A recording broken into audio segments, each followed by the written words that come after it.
Yo, what's the word, chat? Man, we about to get into this. Y'all see what it is, man. Katt Williams unleashed, boy. They don't let him up off the leash. Let's get into this, y'all. See what it's about. They're going crazy on comedians. Talking in-house business. Hello, welcome to another episode of Club Shay Shay. I am your host, Shannon Sharp. I'm also the proprietor of Club Shay Shay, the guy that's stopping by for conversation and a drink today. Ladies and gentlemen, you're going to love him. Some call him one of the greatest comedians, dead or alive. One of America's greatest entertainers, one of the funniest men on the planet, world-renowned, multi-talented, a comedy legend. He's the top touring comedian selling out arenas. He's a hilarious storyteller, Emmy award-winning actor, voice actor, rapper, writer, producer, director, icon, genius, a national treasure, philanthropist, humanitarian, social activist, a father, one of the great funny men of our generation and any generation, Mr. Katt Williams. Thank you, sir. How was that intro? Magnificent. You are magnificent at intros, and you did not skimp on mine. Check this audio real quick. Appreciate that. You know, anytime you come to Club Shay Shay, we have to toast. Yes. Bro, you've been doing it. I mean, you're one of the top one of the top touring comedians of all time. You already got started before we started taping. I did. Appreciate that. Tell the people at home. I thought they was lying, and yeah. This particular alcohol is stronger than you think it would be, probably by about 2. And unbelievably The hell they drinking? smoother and milder by the same maybe 30% than you could possibly expect. And unlike cognacs the world over, this one doesn't taste like wood at the end, and it doesn't taste like it's got artificial colors, and it doesn't taste like it's got artificial flavors. It's a fine product. He's a connoisseur. You can tell he's a cognac connoisseur. He understands the method that goes into making cognac. Right. Well, as a comedian, you get free drinks at the club. So all comedians either turn out to be connoisseurs like myself or straight up and down alcoholics like 60% of Hollywood. Well, thanks for stopping by the club. I understand that you're very, very busy, and for you to take time out of your busy schedule and stop in today, we really, really appreciate it here at Club Shay Shay. So thanks for stopping by, Katt. And I needed you to know why I came by. Yeah, I need you to tell us why. People know I don't go everywhere. I'm not interested in talking to people unless it's like a Larry King or somebody of an amazing ilk that I would actually want to go talk to in real life. Okay. I don't do it so I can sell product, and I got things to sell, so let me come talk. You have a great product here, and as a fan base, we love the attention that you spend on the guest. We love how much work you've done, how well you know them, how prepared you are. The same things that we liked about you in football. You brought that on over to here, and that's why it resonates. And the reason I had to come is because you've made a safe place for the truth to be told. You know what I mean? Thank you. I appreciate that. And I have watched all of these lowbrow comedians come here and disrespect you in your face and tell you straight up lies. I'm talking about things that have never been heard in all of Black Hollywood. They feel comfortable sitting here and lying to you about it. You gonna set the record straight? Are you kidding me? You let Ricky Smiley sit here and you said out that mouth, you stole Friday After Next, the one I was in. I wish all of America fumbled a bit when that happened. And then he said some stuff that we haven't heard in 100 years in Hollywood. You ain't say nothing. This man told you he had Katt Williams' role. He was gonna be Money Mike. And Katt Williams was gonna be the Santa Claus. Now let's 3 quick points. You mean in Hollywood they cast a 5'5" black Santa Claus that weigh 145 pounds? That's your story. Your story is the Ricky Smiley that couldn't even do curse words because he had a Christian fan base. He was gonna play the pimp. Why you didn't ask him why has he played a woman in more movies than he's played a man? Well, I didn't know he shouldn't be able. You wouldn't let a athlete that been on steroids talk about one of the greats. Ricky Smiley can't act because Ricky Smiley can't act. He told you the story about when the movie came out. Where did he say he watched it? At home. I don't think Ricky Smiley's funny. I ain't gonna lie to you. Listen, you know, I don't think D.L. Hughley's funny neither. I like his. I mean, he do some good comedy, but and they gonna have me about ready to piss my pants like Katt Williams do. I ain't even gonna lie to y'all, chat. Man, that Katt Williams be having me balled up, dying, boy. This man right here was born to be a comedian, boy. He got it for real, for real. He wasn't even at the premiere. You telling this man, you stole that. Oh, so he could get his name in the same sentence with a great one. It is sad. He was just that bitter when we were shooting it. He told everybody, it should have been my role. Everybody on the scene. Why do you think no cast member has ever said anything? He couldn't have played that role like you. I thought he was... Sir, no one... Why no... He was with KD? He beat up Terry Crews? Why nobody know this story? You talking about in Hollywood, they switched off roles. You take this and he... What?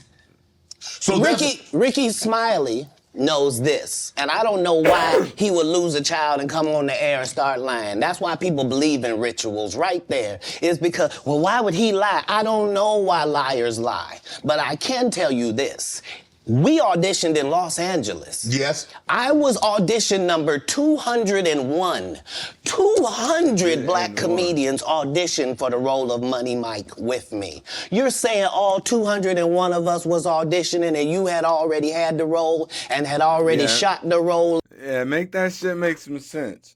Make that shit make some sense. You definitely lying. I'm with Katt Williams. I gotta pause that because I get where he's coming from. If he already got the position, you know, on next Friday of being Money Mike, and they already fucking filmed and everything and whatnot, why do they have 201 other actors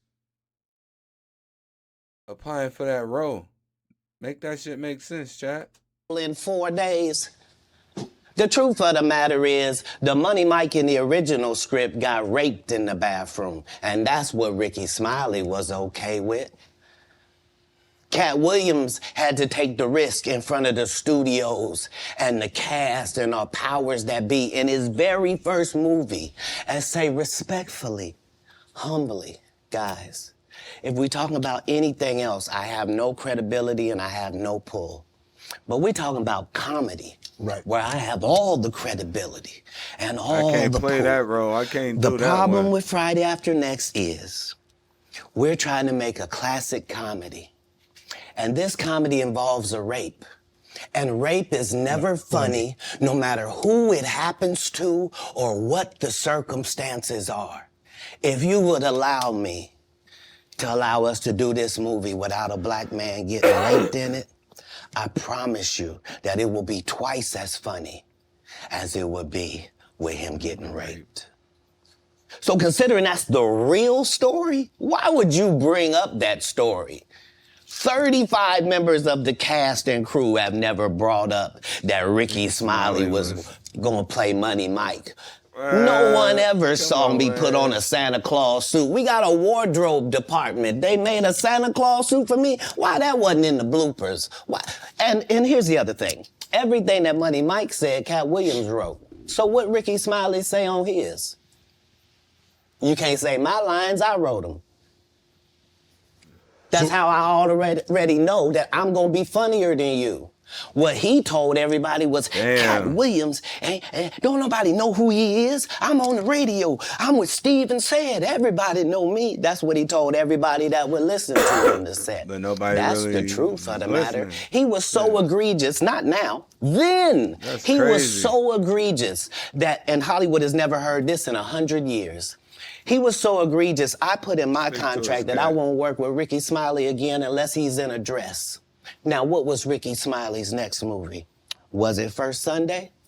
Did he wear a dress in it? You bet he did. It's in my contract. Why would you put that in your contract, Katt? That's where he's a believable actor. Him and Tyler Perry can't play a man to save their life.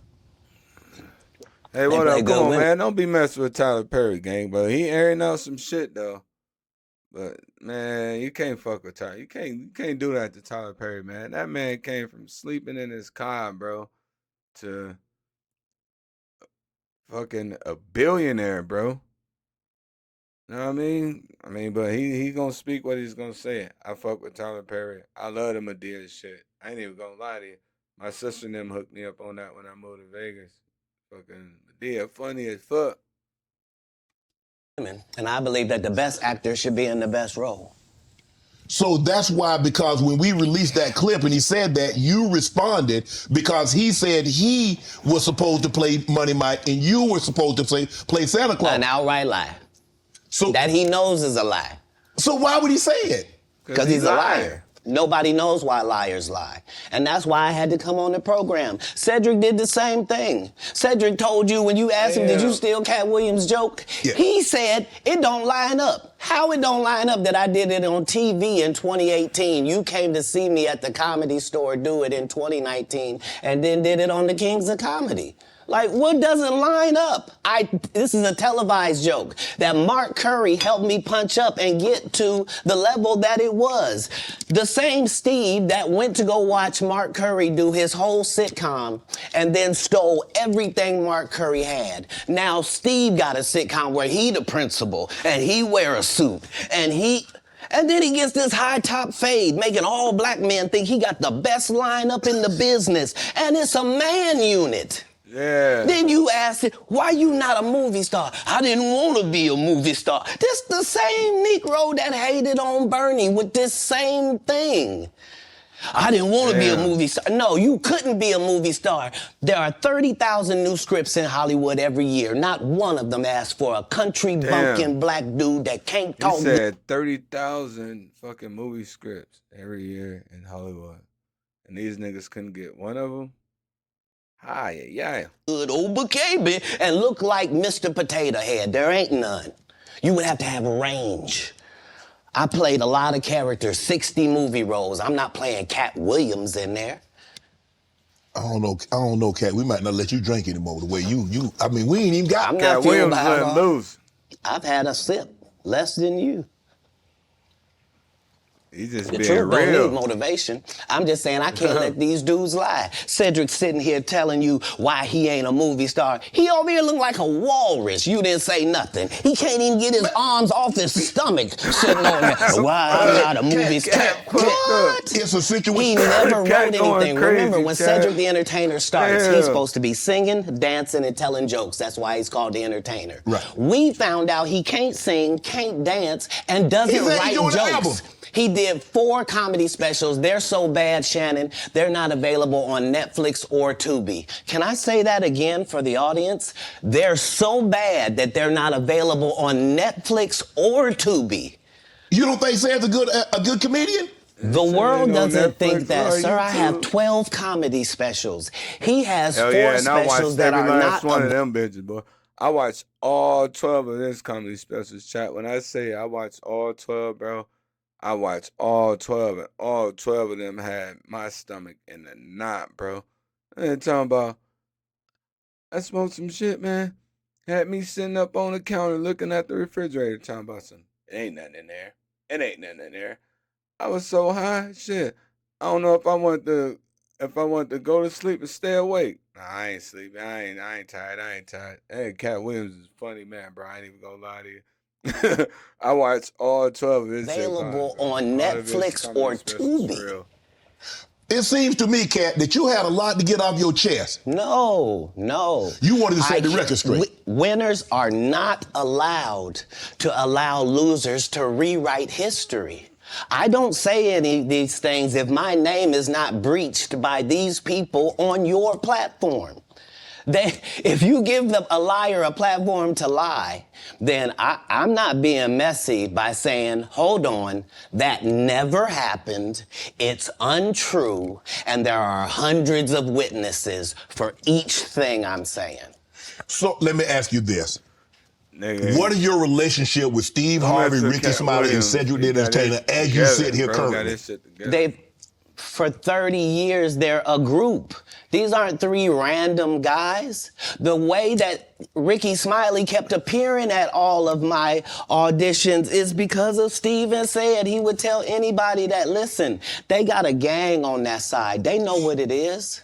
They know who the gang is. Why Earthquake not in movies? Because he's illiterate. He can't read. Then And they Earthquake found that out died? when they gave him a show and put the cards in front of him. Like, all of these dudes are co-entwined and they share secrets, and this is the age of truth. And the truth doesn't need to be scared of the fact that people tell lies. Cats on drugs. Earthquake can't read. Where are the stories? Why is there no story of anybody who ever sold a drug to me, did a drug with me, was around me when I was inebriated? I got 5 daughters. I got 5 sons. Why would we tell these ridiculous stories? Because it's competition. You feel like, well, why comedy guys can't just get along? Yes. Why didn't you get along with the other teams you were competing against? If you're a Denver Bronco, why you don't get along with the Cowboys? Something wrong with you? But I don't disagree. I don't disagree. All the Cowboys. Cat Oh, down. you You just like did them. it with No, some that's truth, not- What sir, comedian do Chad. you like? Did you play against Damn. the team? Yes. I've taken 46 comedians with me on the road. 46. Okay. I'm not the comedian you can give that to. I only put on comedians that are funnier than me. Anybody that ever told you differently was a fat Faison liar. There's nobody like me in the business. Faison just because caught a stray. Faison said that getting a Netflix special is easy. I have 12 specials. Guess how many Faison got? 0. So it can't Why be is that he easy. allowed to have conversations about real stand-up people? We do not Damn, let people Katt who Williams, are on bro, the is- juice discuss. Bro, Katt Williams is airing these fools out, bro. Man. Katt Williams is cold, chap. Man, he is fucking hitting these dudes with shots, bro. Man. Real athletes. That's all. As a journalist. That's all. That's all I'm saying. Okay. I don't harbor any resentment to any of these entities because I can't be jealous. I've never seen them have anything that I ever wanted. If you sign up for their program, you get a light-skinned, weird-faced wife that never do an interview. Oh, man, come on. Listen, in 20 years, won't do an interview. shit. Nobody's ever talked to her, and she's never been interviewed anywhere. And now, understand, I'm not talking about one person. What I just told you applies to 7 people.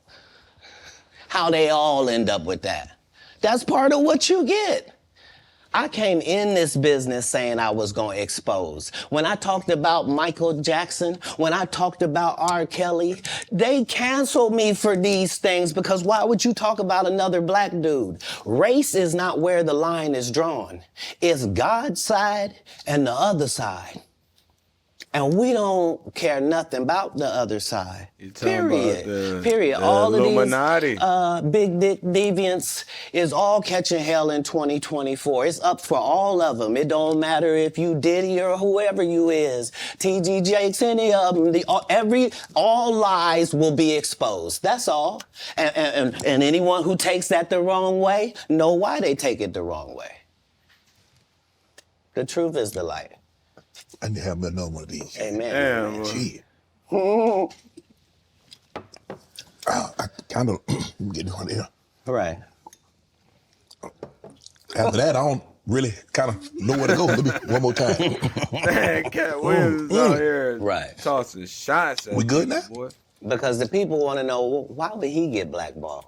Yeah, Oh, because I was gonna ask you that. because Yeah, in they 30 years blackballed, I've done. bro. They blackballed the hell out of Katt Williams. You know why they blackballed Katt Williams, bro? Because of what he's doing right now, bro. Katt Williams don't care. He speak the truth. Probably it was some of that shit that video surfaced of him in Target too. But man, Katt Williams don't care. He got money, bro, and he gonna do what he gotta do. Nothing but collect information, knowledge, and your secrets. So if you and a man was in a corner doing something you wasn't supposed to be doing, You will tell it. no, somebody come to tell me. Okay. I gather that. I value that. I'll pay for that. Come, tell me. I know so many things I shouldn't know, and they all know it. They all know it. Man, why? Because you don't make me the man, villain. bro. Not the guy that raises black children brother. and ain't never done a hard drug in his life and don't have no stories of doing nobody dirty. And they'll just go out and they'll lie. The industry doesn't mess with Katt because he didn't show up for the studio. No studios have ever said that. Look at my IMDb. It will show you that no studio has ever lost money with me on the script. How? That's why I'm saying, that's why I can't let Ricky Smiley say he was supposed to play Money Mike, because I wrote the words for Money Mike. I designed the hair for Money Mike. I collaborated with the wardrobe department and made outfits to make sure that no one in America would be wearing what Money Mike was wearing. I told them to go get the Prowler. I then told them to paint it purple. I told them don't have an actor playing a pimp. We could get an actual pimp. Archbishop Magic Don Juan to play. Like, I did far too much work for somebody to come years later and try to tag along just for their own self-aggrandizement. Why didn't Cube set the record straight? Terry Crews could have set the record straight. Mike Epps could have set the record straight. Why none of them set the record straight? That's what you were supposed to ask him when he told you those lies that no one's ever heard. Right, but he's telling you something no one's ever heard of. Nobody has ever heard, Ben Affleck and Matt Damon was in a movie, and somebody said, y'all should switch roles. And, like, this is a business. But that's the thing, Katt. Normally when people are giving you information, I'm thinking I'm hearing it for the first time, and they're giving information no one else knows or has ever heard. So I'm taking them at face value. These are like, this is like Steve Harvey telling people he used to be homeless. That's my story. That's not his story. Steve Harvey wasn't never homeless. When Mark Curry was touring with him 25 years ago, he was making $3,000 a show in cash and doing 5 shows a week. They just tell the stories. Thanks to my wife, I'm where I am. You said that about the first wife. You forget that? You told us it was her. Then you went and married somebody else that think like a man. Like, what are you talking about? They think they can rewrite history. Guy Torrey did a beautiful special about the Comedy Store and Fat Tuesday, where he said that Steve and Cedric and Kevin Hart and Tiffany Haddish came through there and made... All lies. Steve and Cedric never performed at the Comedy Store at all. Tiffany was only seen at the Laugh Factory.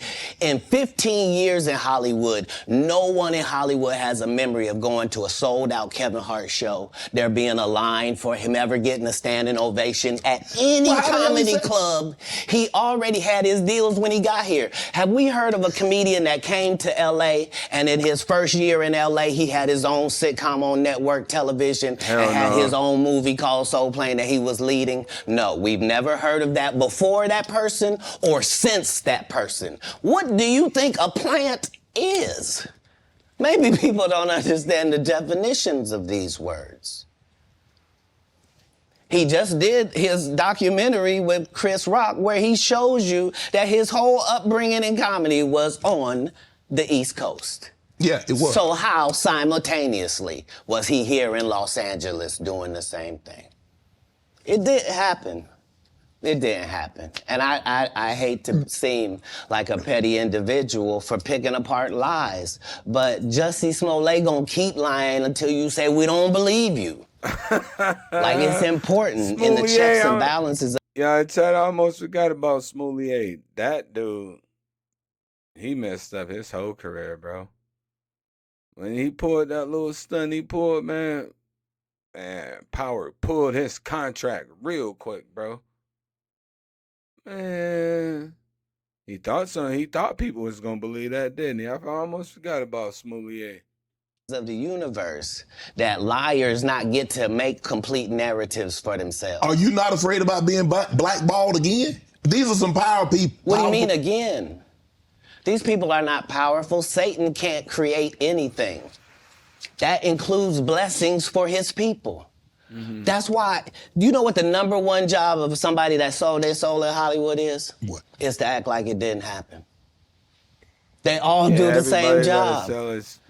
Why do you think Gary Owen can't cross over and he already white and been in comedy for 25 years? If what I say ain't the case. It's a cabal. It's a consortium. They rock with who they rock with, and they don't with who they don't.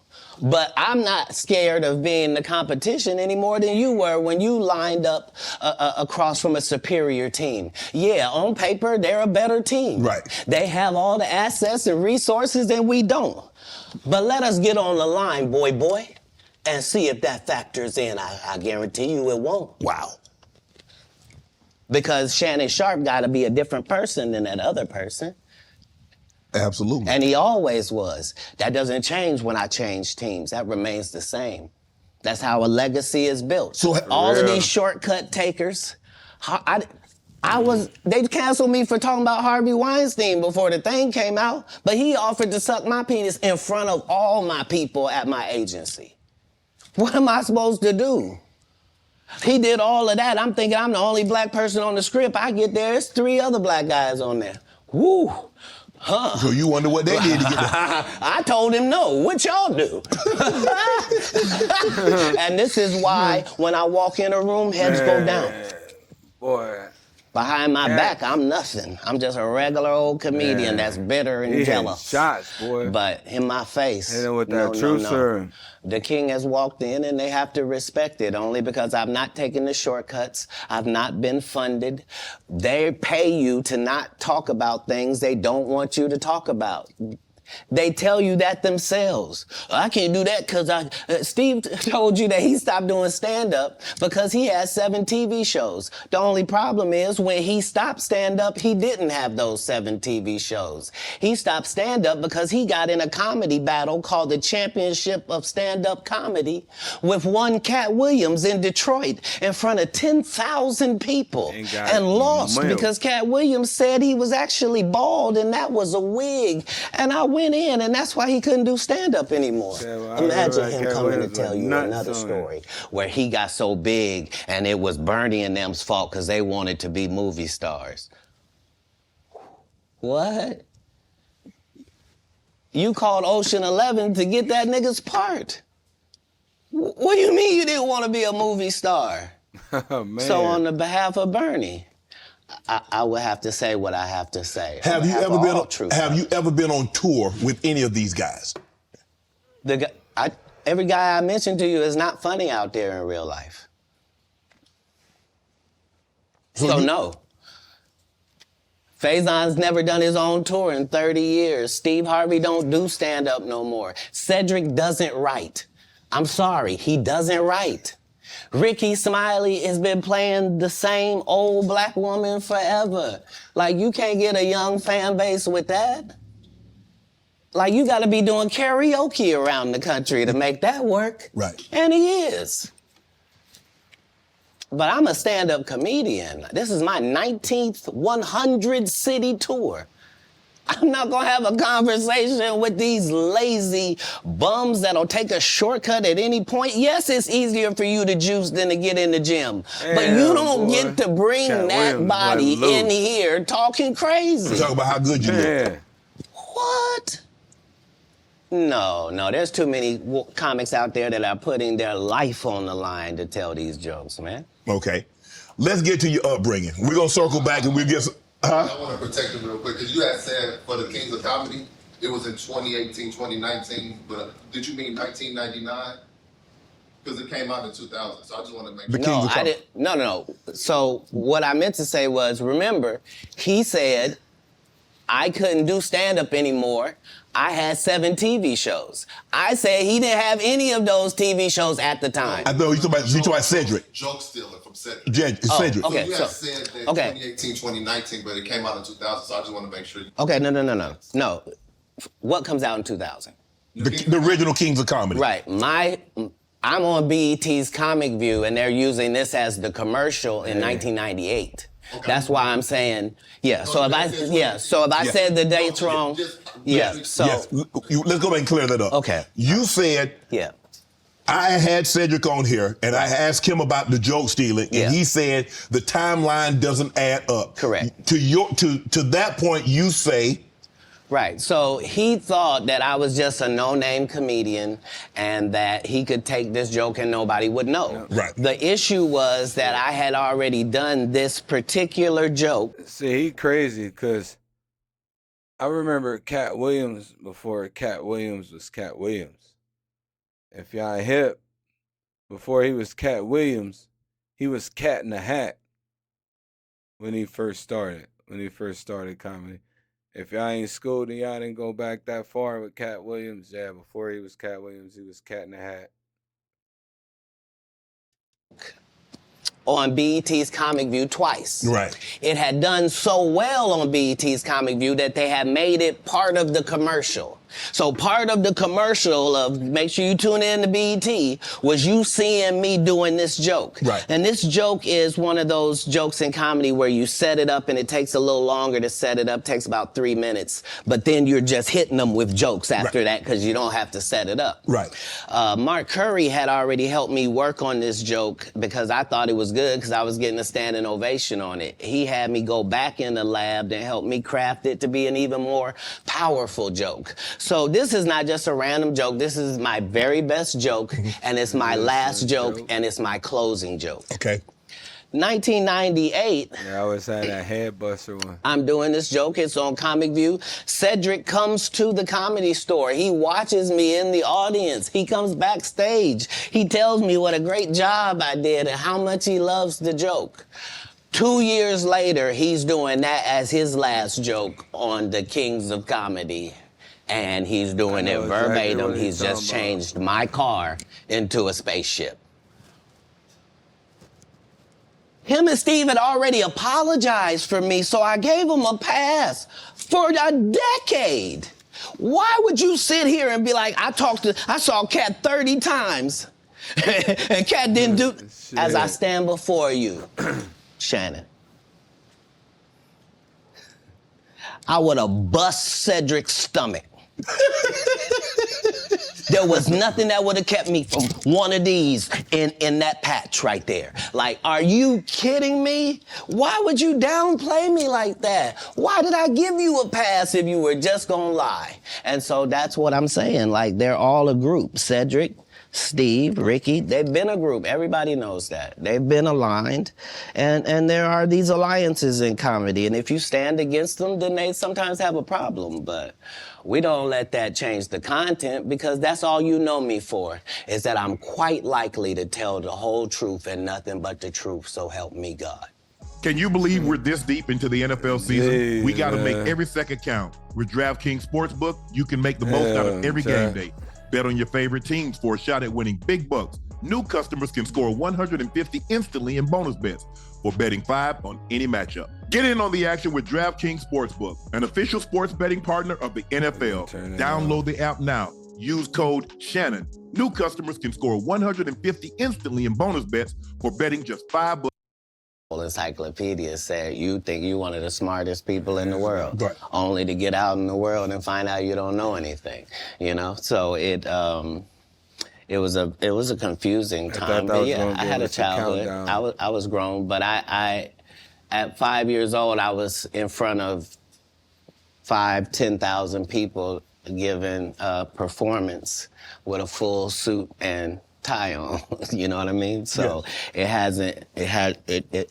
it came full circle for my life. I knew that the applause and the giving of information and laughs and truth to people somehow benefited them and also benefited you. And yeah, so when they would ask me what I wanted to be, everything that I would say that I wanted to be was something that didn't exist. And they would never give me credit for it because I needed to say a doctor or a lawyer, but that's not what I wanted to be. So your parents weren't as supportive as you would have hoped because you were wanting to be things when you got older that they had no knowledge of or it didn't exist at the time.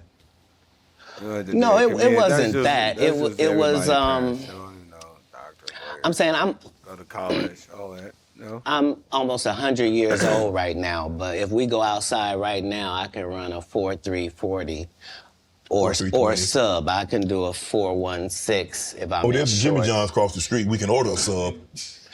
But oh, you been on the submarine? That what you saw? So back then it was even greater. So you got this guy that all the coaches want to play. Man, Katt, don't do that. Hold on, because I'm 5'5" in the 5th grade. I've been this size my whole life. Like, there was a portion of school where I was one of the big dudes. Like, as soon as everybody caught their growth spurt, I was out of there.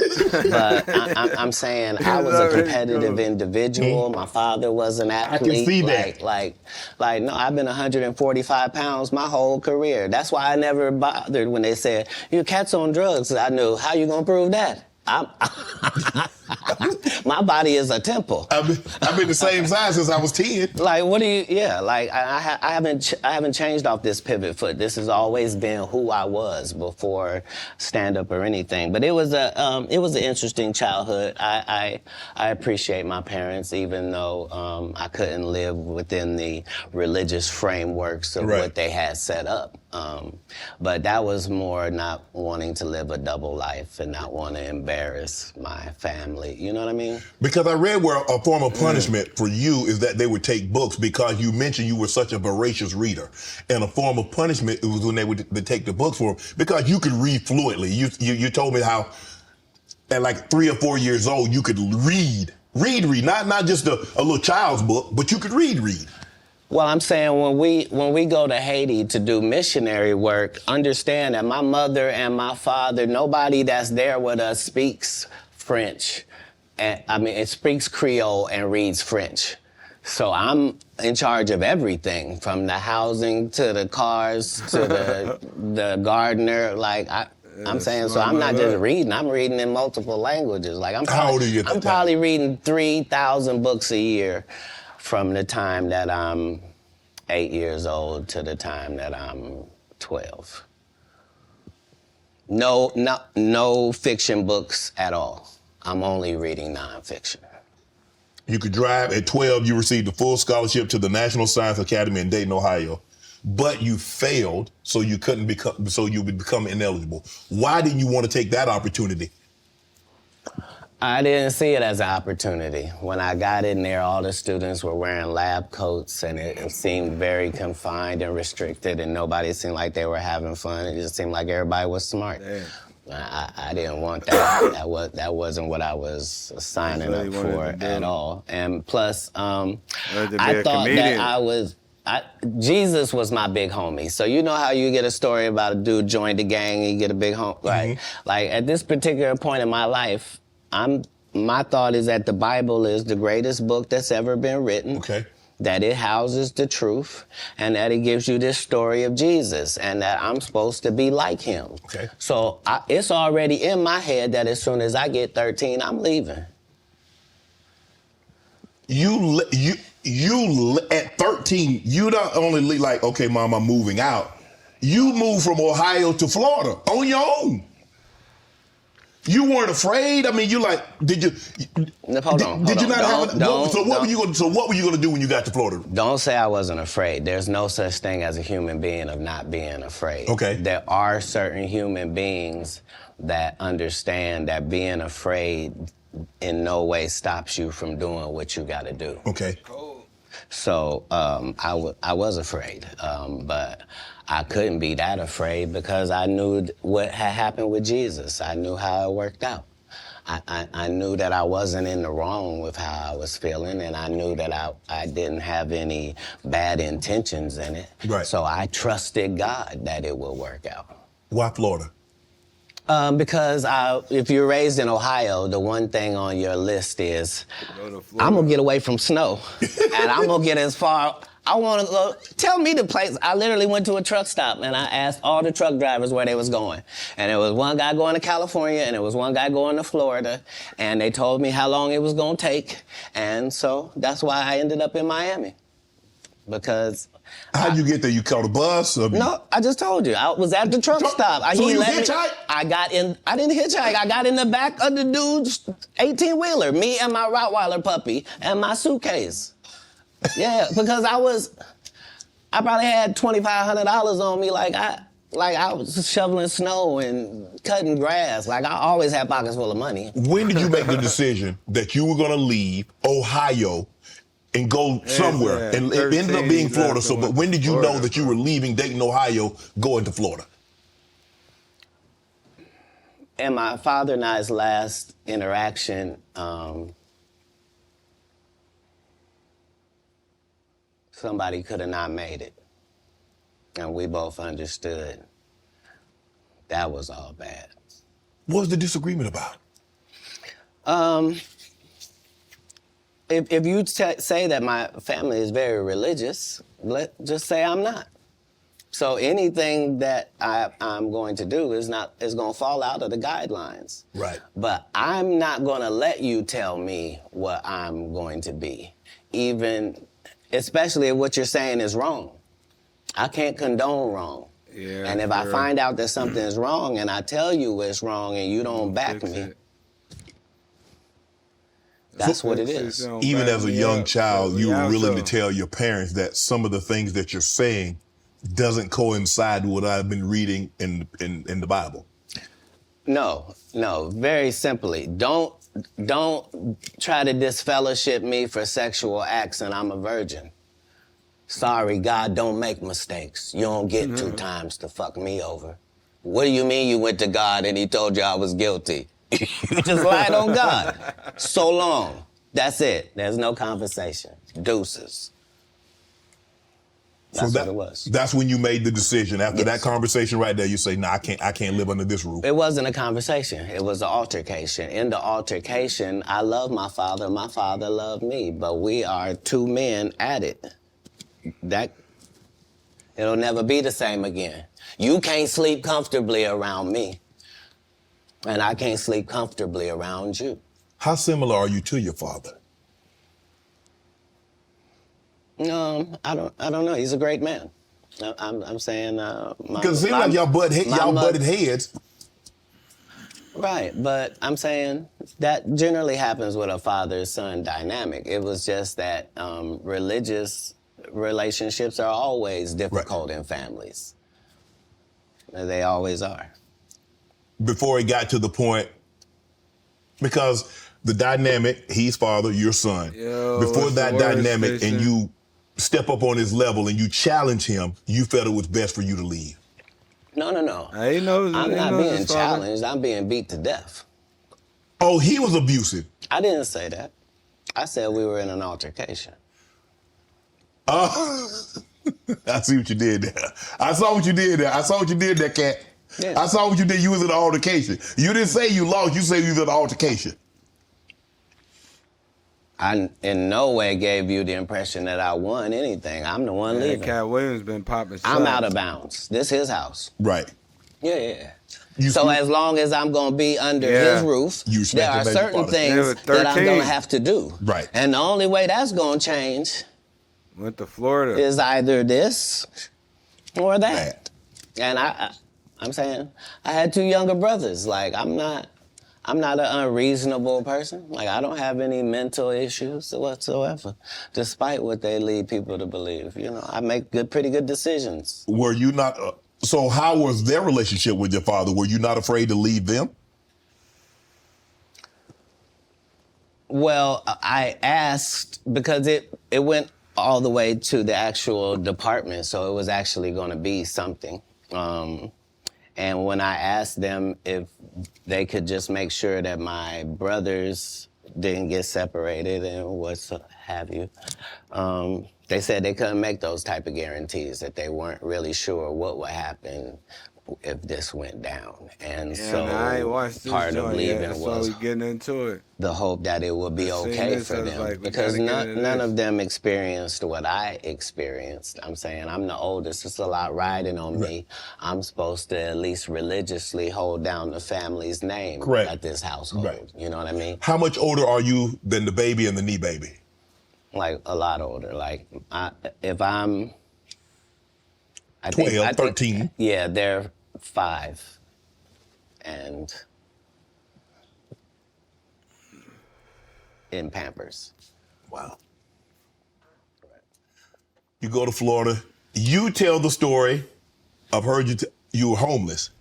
And Right. somebody else told the story, I said see they you were doing homeless, your and you thing, said gang. After this, they hijacked your story. Now I don't. Pop Hey, out. I don't. Gonna pop At out? 13, I shouldn't have to tell you I'm homeless. I'm in Miami, Florida. I have no family members in Florida. I just couldn't seen buy a this and had house to, if I wanted to. I couldn't get an apartment if I wanted Correct. to. I don't have a credit history. Like, this is not a stretch for me to say that I'm homeless. I'm living in a park in Coconut Grove. The park still exists to this day. For Get 8 to hours these a day, movies, I man. would get up and go to the library and study for 8 hours a day to increase my education. And then I would leave out of there and go to the marina and steal car radios and make $2,000 almost daily. Like, I had a routine. This So is you what really I could have did. played that Santa old thief and Santa Claus. You could have played it. No, the Santa Claus wasn't a thief. The Santa Claus, you can't tell me. I read the script. Ricky Smiley told you he didn't read the script. The Santa Claus was a crackhead. He just had that outfit on. That's what I couldn't have played. Okay. Like, I couldn't have played a black guy that got raped in the bathroom. Right. So at any point in time, did you like, man, I made a mistake, man. I should have stayed my butt in Ohio, man, because this ain't what I signed up for. I didn't experience anything once I left home that I hadn't signed up for. If anything, it saved my life. Me being homeless for that small period of time allowed me to see all of the people that were in that situation and to see that these were lawyers and doctors and teachers, and that these people were white and black and Asian and Indian. And the only thing that all of these homeless people had in common was they made a bad decision and aligned themselves with drugs. And I interviewed them all. What drug? And guess what, Shannon? Nobody had a great story. Nobody had a great story of what meth had done for them, what crack had done for them, what cocaine had done for them, what heroin had done for them, what speed had done for them. Nobody had them stories. Everybody's story was, I had my life together. And then I decided to do this dumb thing. And I lost my wife, I lost my house, everything. I lost my cars, I lost my reputation, and I'm now out here sucking penis in the woods. What? Talk about scared straight. You ain't got to worry about me. Yeah, I'm out the way. If it ain't weed or nicotine, you won't see me touching it. I don't want no parts. I done seen what these things can do to people. Anything that take over your free will is the devil itself. Have you ever thought about what your life would have been had you stayed in Dayton, Ohio? No. That's like asking somebody that's in the NBA for 14 years, like, what would have happened if you didn't come to the NBA? Well, I shudder to think. I thought it was what I was made for. I thought it was what I was built for. Anybody that knows me will tell you that when they first met Katt Williams, when I was Cat in the Hat, and they tell these stories about how he... Remember I told y'all earlier, I know Station know about this, but y'all that ain't hip on Katt Williams. I told y'all earlier when he was talking about that story when Cedric Turner came in and stole his line. Back then he was Cat in the Hat. Now, feel me? He wasn't quite Katt Williams yet, but he was still funny as shit. He's always been funny, man. I know I saw 12 of his series, boy. I'm telling you, had me dying. Changed his name. Look, the truth of the matter is Disney sued me. Yeah, I was Cat in the Hat. They sent me a cease and desist letter, and I'm not even making $25,000 a year. And the mega company Disney has sent me a cease and desist telling me I can't use any variations of that name. Fine, I'm Katt Williams. That's all that happened. I have been this same product the entire time. They will tell you when they first saw me doing stand-up, I was just like this. This is what I bring. This is my style. When did you know you was going? Were you always funny? Did you always want to be a comedian? Did you stumble on a comedianship? No, I loved what they did, and so I studied them. all of them. I studied all of the white comedians because I wanted to know, why is Monty Python funny? Why is Don not so talented? I wanted to know, what is George Carlin's thing? Like, so I studied all of the comedy masters regardless of the field because I loved to laugh. I didn't know that these people were making a great living at doing this. I thought this is just what they did. They tell jokes. So I was They're just funny thinking people. of a comedian, chat. Whatever happened to Carlos Mencia? The mind of Mencia. Loved the craft, and that's why when I got into the craft, I thought it was my obligation to make sure that I kept writing new material so much that it forced these comedians to stop doing the set they've been doing for 10 years and keep writing some new stuff. And I knew that if I could get that to take on, that most of these bums would have to just quit comedy because they can't keep up. They're not going to keep writing an hour worth of material. Right. I've written an hour worth of material 19 times. They're not going to do it. Why? Because they're not creative writers. They want to get somebody else and have them write it and put it together. So if I'm listening to you correct me if I'm wrong. I think the best thing that ever happened was the internet. Because now they have to. Because normally, like you said, you could do a set and you do that set in Kansas City, people ain't heard it in San Francisco. People ain't heard it in Miami. They ain't heard it in Detroit, Chicago, Atlanta, so forth and so on. Now you do a set, it's on the internet. Somebody heard it. So you can't do a set and make it last 3 months, 4 months. Yeah, because the internet, mother was seeing that shit. I was recording it.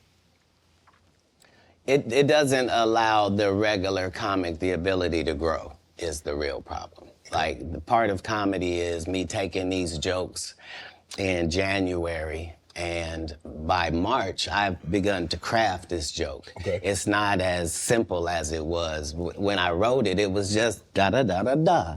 But now it has the complexities of the fact that I'm having to deliver this to an East Coast audience, a down South audience, a Midwest audience, a Utah audience, a Colorado audience. And so it begins to take on a different complexion because you're having to deliver it to different people. Okay. And so this is what sharpens your joke. You then take those sharpened jokes and make a special. Not you just randomly take some. So it's a process. You don't allow them to process if the first time the guy did the joke, now that's his joke and the joke is everywhere. That just sets it up for people to steal. So how many times must you tell a joke before you master it? How many times have you had to sleep with a woman before you're done with her? Yeah, if you hit that bitch once, it's good. That's not fair. If it's great, never. Yeah.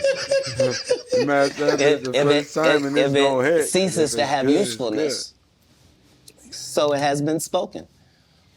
Right. I read that you was raised in Florida. You had some help, some ladies of the night. No.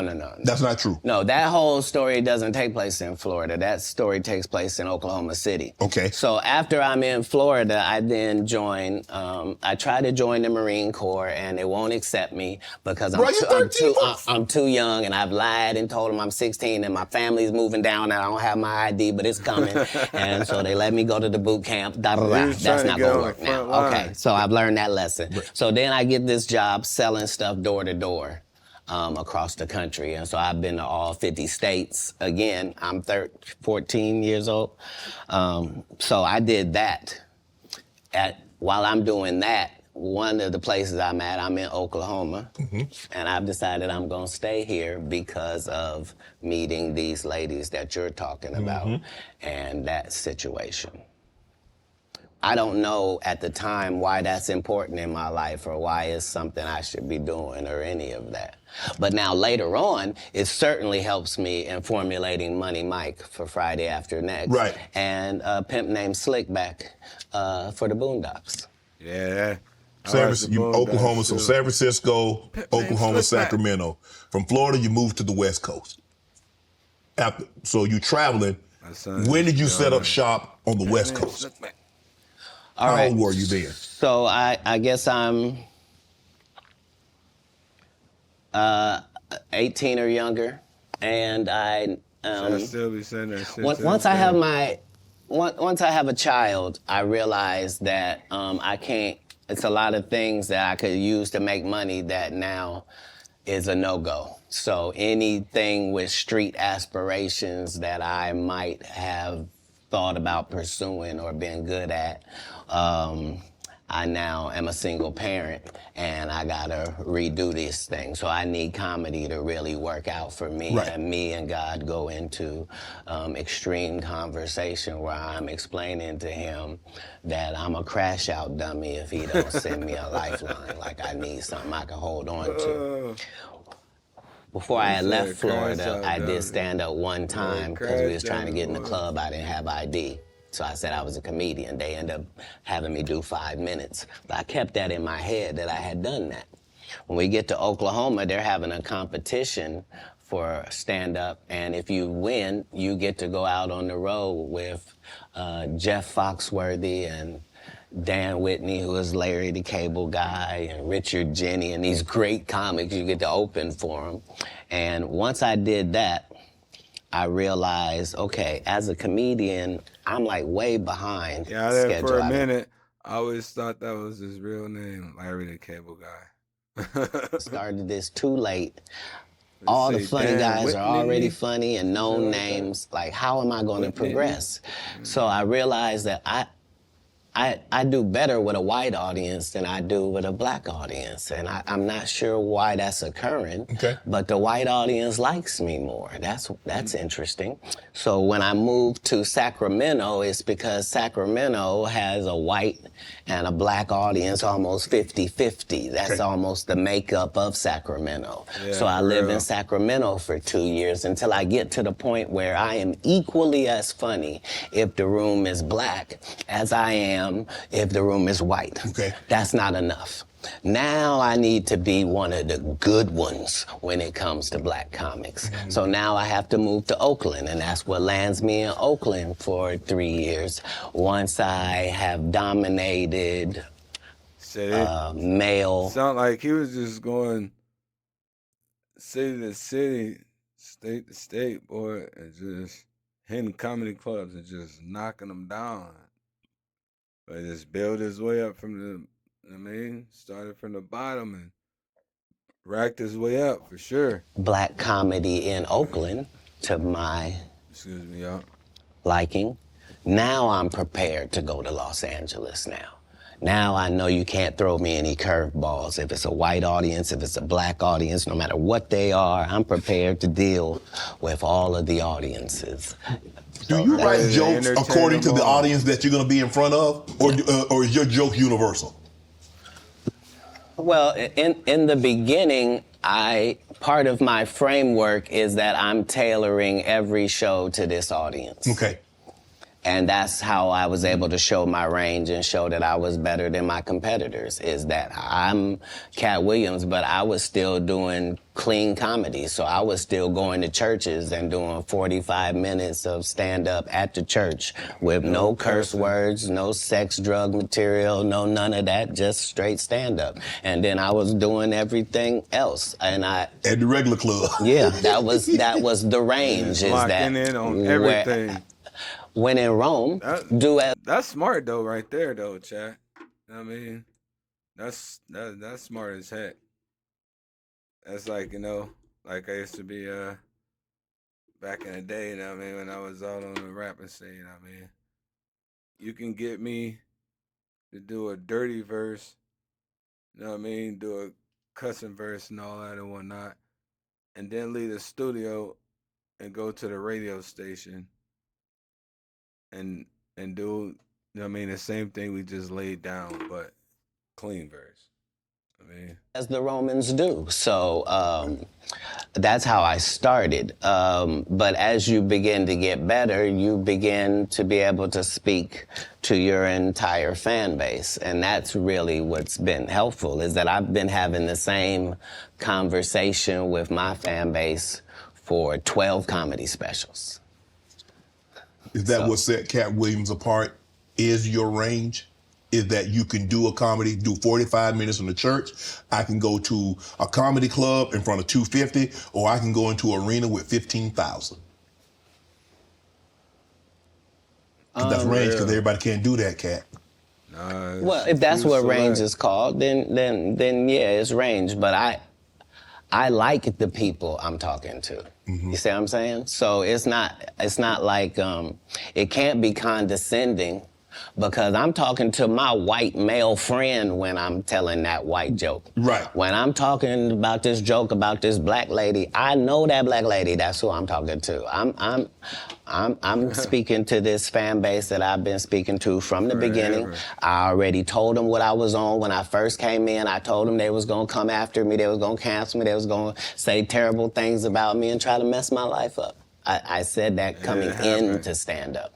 I'm saying it in my So you knew it was going to be. Damn near tried to. It has to be. I know I'm going into the belly of the beast. How could I be naive? I know that I'm going into Satan's playground, but I'm trying to be so good that you got to bring me in so close that I can see who's doing what and what's going on in there. In San Francisco, you joined the Nation. I was never in San Francisco. I was in Oakland. You was in Oakland. Did you join the Nation? Is that?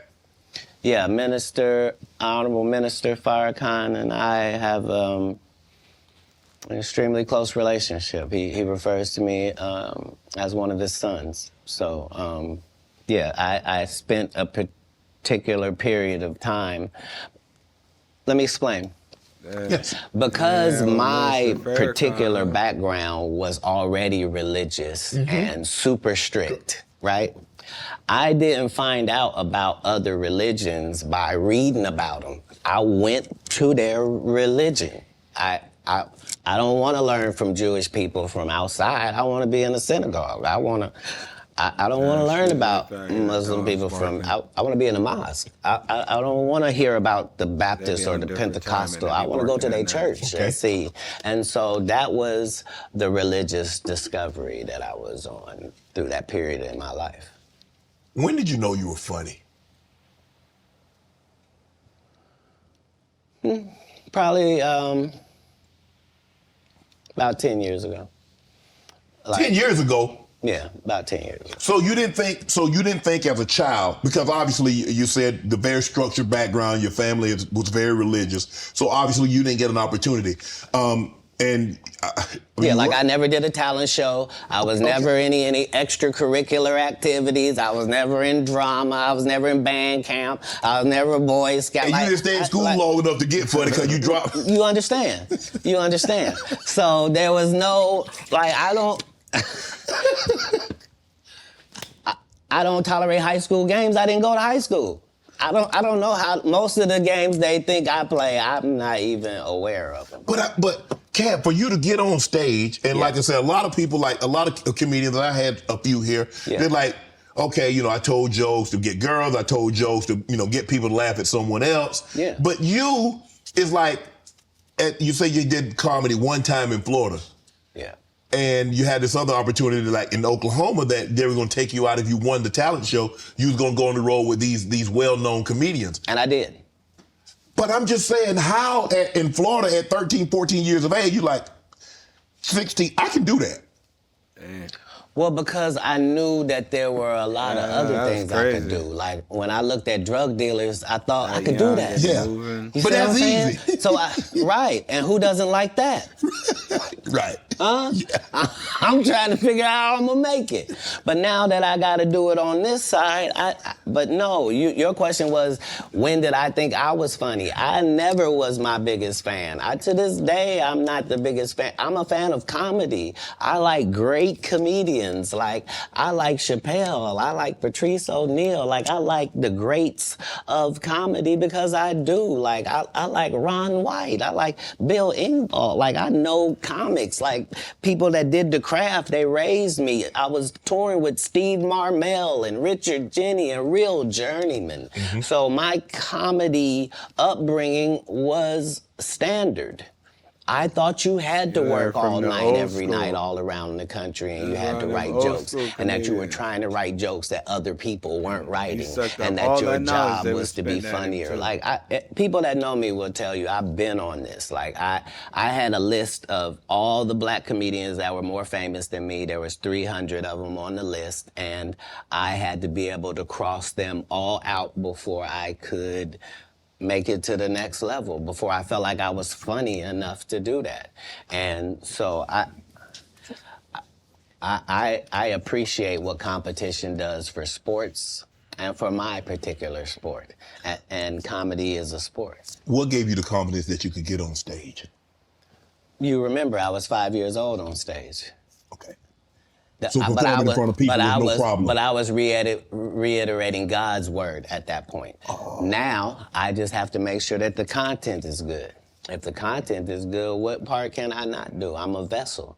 He's given me these gifts to be able to do certain things, so I just want to utilize them in my craft. That's all. Do you remember your first set? Mm-hmm. How long? 5, 10 minutes? No. I think 3 minutes. 3 minutes. Yeah. Standing ovation, boos, some applause, some jeers. No, none of that. They applauded like I was a professional at it. But now looking back, I understand, because you gotta understand, they were all thinking, he don't even look old enough to be in here. And we don't have any black guys that live in this town. Right. Where did he come from? And then he gets up there, and for 3 minutes, he's talking about the fact that he is the entire black community. Right. And he is as disappointed in them. It looked like they looking for where the rest of them is. And so is he. And that was his set. But I understood from that point that the truth is really the commodity, and the fact that we are all individuals and all separate and all our own islands, but not in real life. In real life, it's only 5 or 6 different types of people, and you're gonna see them everywhere that you go. And all my enemies all look the same in the eyes, whether it's Faison, Wanda, Aries Spears, they all look like... Man, what you got against Wanda Sykes? You think I don't remember that? Sir? Wanda Sykes and Wanda Smith are 2 separate people. I mean, Wanda Smith. And I had only said one name, sir. Wanda Sykes I'm is amazing. I love Wanda. And I agree. I love Wanda. That's my girl. But I remember on the radio, you went on a radio interview. If I'm not mistaken, that's in Atlanta. Right. And you came on there with seemingly good intentions. And she attacked you. It wasn't just that part. It was the fact that before I go in there, she has a conversation about, okay, now, I just want to talk to you because you just won an Emmy for the city of Atlanta, and this is in Atlanta, and they just want to hear about the Emmy and hear from you and to thank you for what you did putting the city on. Right. Okay. And we won't talk about your kids. We won't talk about jail, no cases. We ain't going to talk about none of that. Right. And immediately gets in there and goes the opposite way. You can't flip up on me because you're an inferior comedian. I'm going to destroy you, and I'm never going to call you out of your name. I'm never going to say anything disrespectful to people that look like you.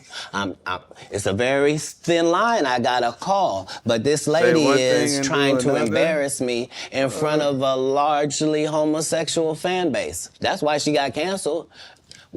Gay people don't take it kindly that you would, as a derogatory, call me gay. Gay people don't feel like it's derogatory. So why are you trying to shame me with something in a community I don't even belong in?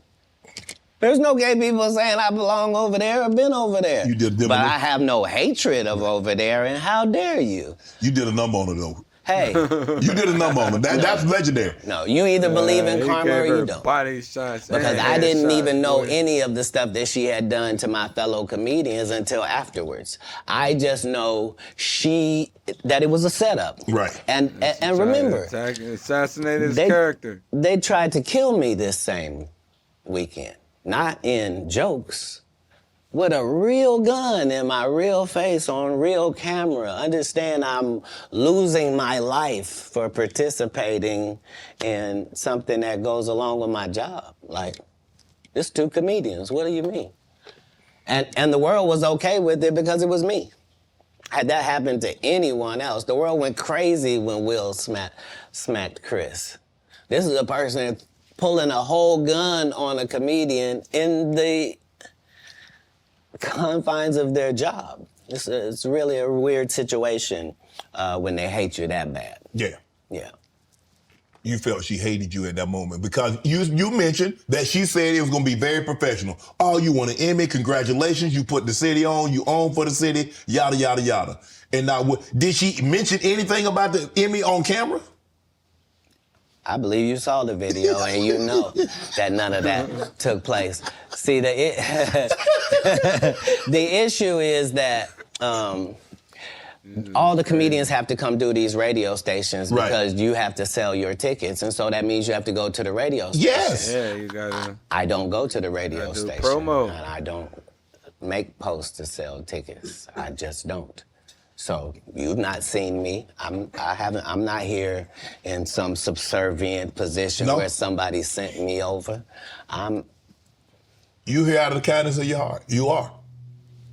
No, I'm saying in the interview situation. Yes. Yeah, right. For sure. Yeah, and this person knew I wasn't there for that it's... But how hard, because you have to understand. Crazy. She is a female, and so you have to be careful. You have to handle her with kid gloves. Sir, you want to go ahead and take that out?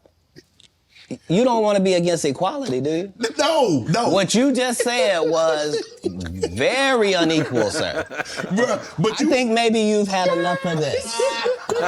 Because I think I just heard you say that women are not equal and should be treated unequally. They want to be treated. You mean equal. as a comedian? No.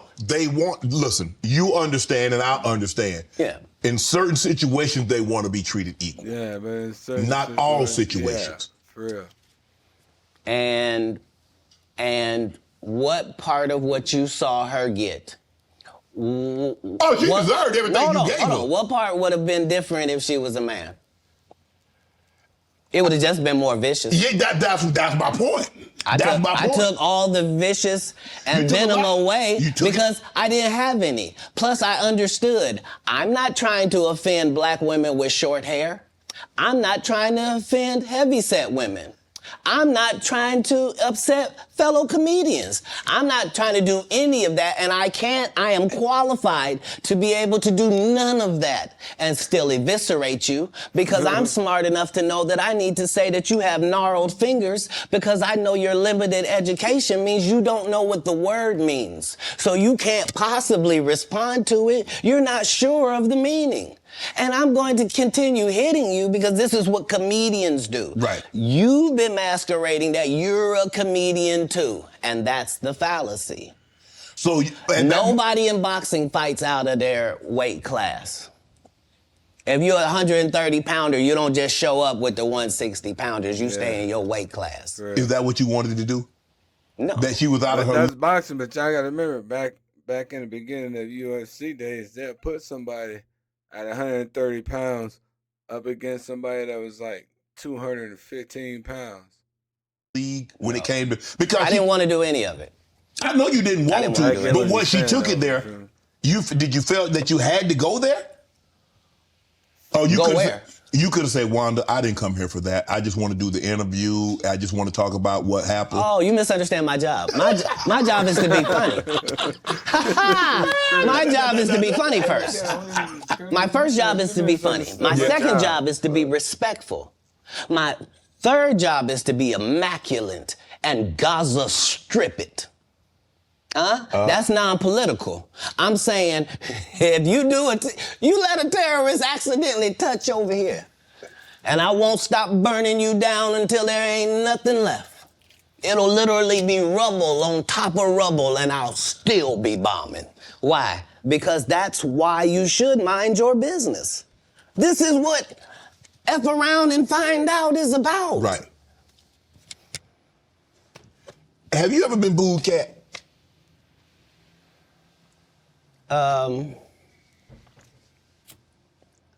Yes. Yeah. I have. What was that feeling like? Did it want to give up? Because because when you have, I don't know how early it was in your career. Obviously, it hadn't been I don't think it's in the last decade because you've been immaculate.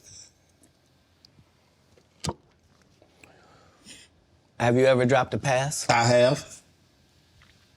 I've been booed too. You know the little segment between everything is fine and I got it, and then you noticing where it is now? Mm-hmm. Yeah, it's that. The thing about, as a comedian, the audience's opinion is the only opinion that matters, not you, the writer, none of that.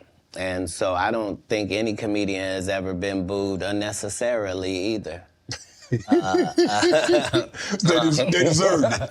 Oh yeah. I'm saying, what do they say when a guy shoots the air ball in the NBA? They say air ball to make sure everybody knows. But again, he still got to get back on D. Yeah. Like the game didn't end. He don't get to throw his hands up and sulk. Right. That's supposed to be used as a learning experience. Most comedians don't get booed enough. I mean, this is how you end up with a Michael Blackson who's a real African doing a fake African accent. Okay, this guy is mad at me. All I did was give him the best advice of his life. Remember, he was wearing dirty dashikis. And I told him he needed to dress to be in the position that he's trying to say that he's in. And if you're the African king of comedy, sir, there's actually comedians in Africa doing comedy. If you're going to say that, you got to go to Africa and get a school, dude. Everybody you got to put in some work. And these guys, they take my advice, they change their whole persona, and then they hate me for it. And generally, I'm just too big to comment or make a statement about it or do a live or any of that. But when it gets to be a whole grouping of these guys, I gotta come and talk to Shannon. I gotta lay it down at the altar. You know every comedian. This is the other side of Kirk Franklin praying. This is the reckoning. 2024. The reckoning. You watch it. You know every comedian that's been on my show. You watched every episode. That's not what you said. You said I know every comedian. You know every comedian. You're limiting me. Oh, you watched every episode because you know things. You know things. That's always where I'm trying to come from, whether it's comedic or otherwise. That's why even if you see me get arrested 10 times in a row on TV, as a fan of mine, you can be like, he finna be right out. Yeah, but they just said, he ain't do it. Yeah, he ain't do it. He gonna get out. It's stupid. Why would he do something stupid knowing he got to come back and talk to us? No, they respect that every time it happens, I'm going to be free as a bird sitting out here talking to you about it, that it really was what I said it was. That's all. That's what happened. You end up, you come down, you're in L.A. Yeah. Now, I'm reading Katt Williams won Cedric the Entertainer's and Anheuser-Busch Best Los Angeles Comic Award. Did you win that award, won Katt Williams? It's a simple yes or no. It's not a rhetorical question.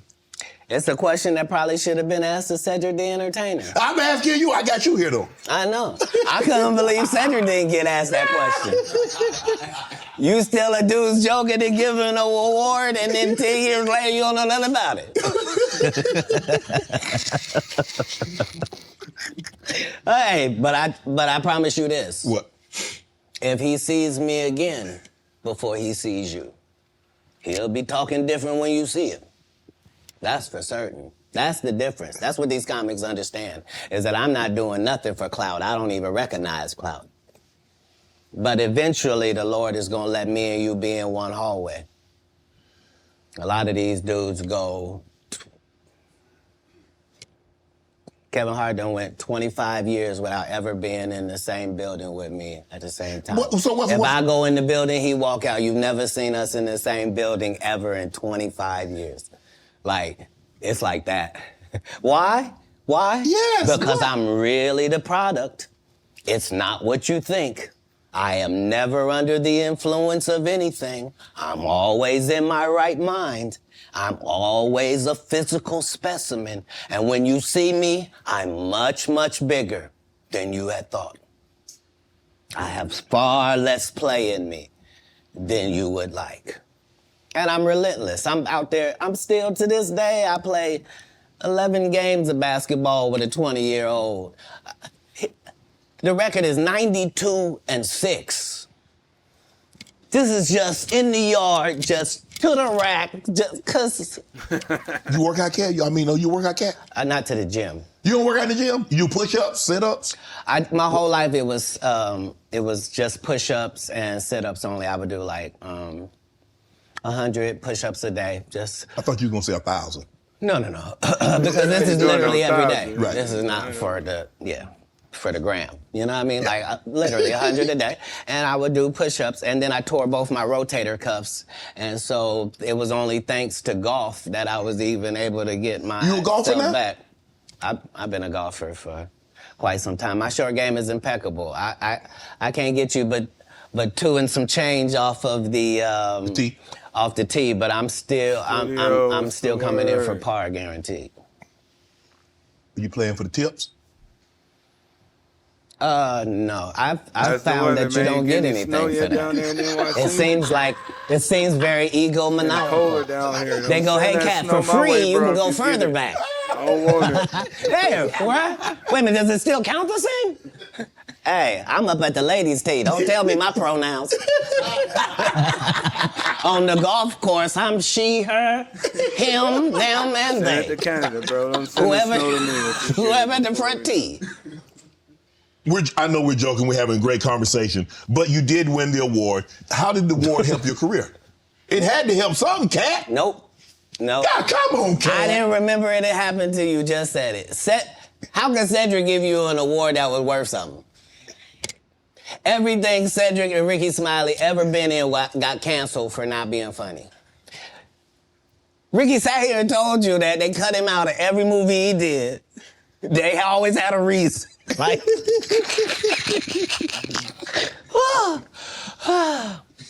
that's why I'm funny, because I'm a happy person. I laugh all day long. I can't even imagine the misery of these bums. Studio, he's going crazy. Just to not be good at what you do, not work hard at what you do, but have to act like you the best at what you do. It is crazy. He letting off shots. Crazy. But they be touring, they be doing like 100 shows a year. That's me. I don't run into none of them. That's what I'm saying. If you a Faison Love fan, you mean you've been a fan of him for 32 years, you still waiting on him to do his first special? You mean to tell me if Steve Harvey, your favorite comedian, you mean you've been waiting for him to do stand-up for 15 years now? I mean, Steve got a lot of other... DL's still out there.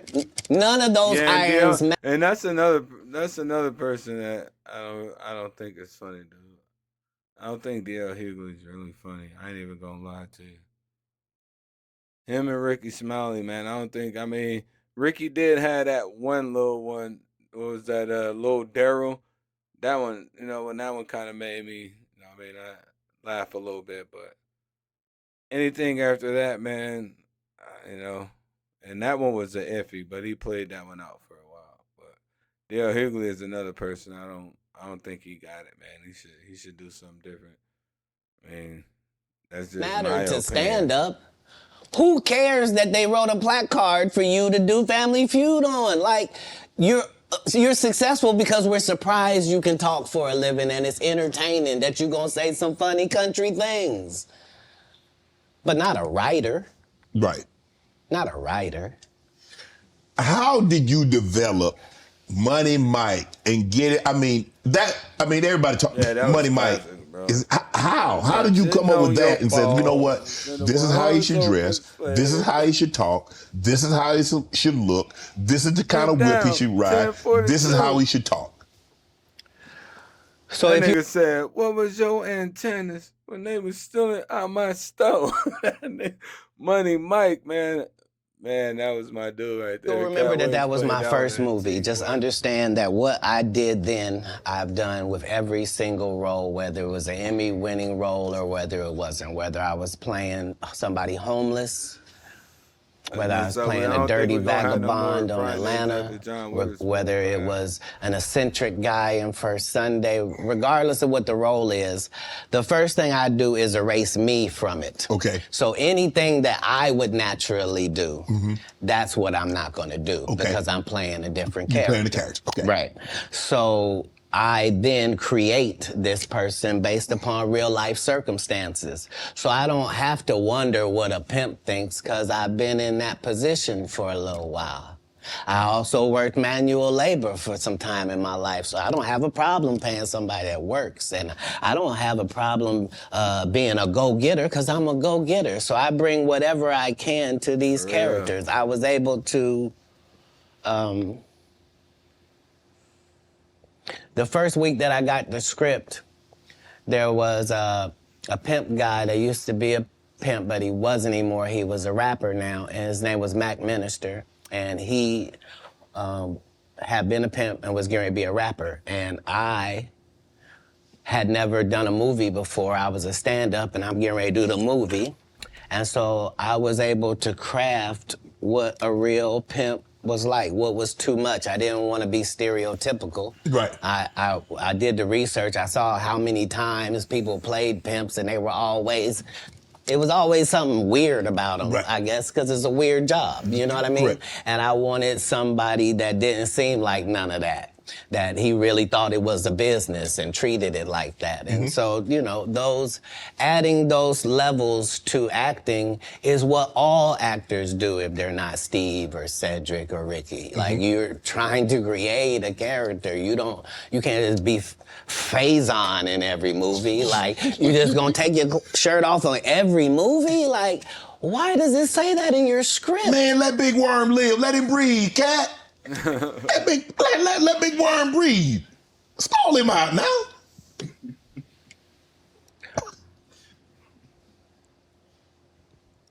I mean, I almost forgot. You having an unnatural allegiance to losers is not like you. No, I ain't got no allegiance to the man. But you got to admit the role that he played, Big Perm in Friday now. You got to give him credit for the role now. Come on now. Let me ask you a question. Yes. If what you're saying is correct, why wasn't he in Next Friday or Friday After Next? I mean, his role, It wasn't good. Sorry. There was a lot of people that appeared in the first one that weren't in the second one, Katt. I'm just telling you why. I'm sorry. I'm sorry that there's a news flash that there are reasons for things in a business. Yes. Oh, okay. Well, why did you bench D-Lo? He had 2 points. What are you talking about? Shut up. But I like him. Nobody cares about that. That's not what we're talking about. These are business conversations that deal with businessmen. Right. Right. When you're good at something, you should progress. The guys that are not as good, they should fall down by the wayside. That's natural. So you believe if your talent doesn't support it, you should fall by the wayside, and the guys that have the talent and they get elevated, they should move. No, that's what water says. That's what the universe say. The universe say the levels. No, I don't. Not I say. Who am I? I'm nobody. But I'm working every day as if I think that's what should happen. Is how it should be. And I'm choosing comedians that also write and work hard and don't steal other people's material. And I'm making sure that they all make $300,000 a season. And I'm making sure that they're not ever signed to me or my conglomerate. And that's why they're successful. No, you can work with me and still be an independent businessman, boss owner like you came in. Right. I don't need you to be subservient to me. That's those other guys that make you pay dues. And that's how I be looking, man. You said earlier. That's how I feel, chat. That's why, like, you know what I mean? The people I used to hang out with, you know what I mean? Some of them. I used to hang out with here. That's why I don't deal with them no more. Man. So I bring something to the table. You know, if you ain't bringing that to the table, bro, I mean, you won't all the time. Why am I even hanging out with you, bro? You ain't getting it like I'm getting it. You ain't living like I'm living, man. Shit, I'm good, bro. I'm good. That's why I stay to myself, for real. That you rewrote a lot of what Money Mike was to say and how he behaved. So they allowed you the freedom, the liberty to ad lib. How much? Would they allow you to just make an interception if it didn't nobody talk about it? As a football player, if the ball come your way, can you just grab it? Can you make an interception anytime? Are you allowed to pick up any fumble? You can do any hustling, right? Oh, okay. Same here. Same here. But here's the thing, though.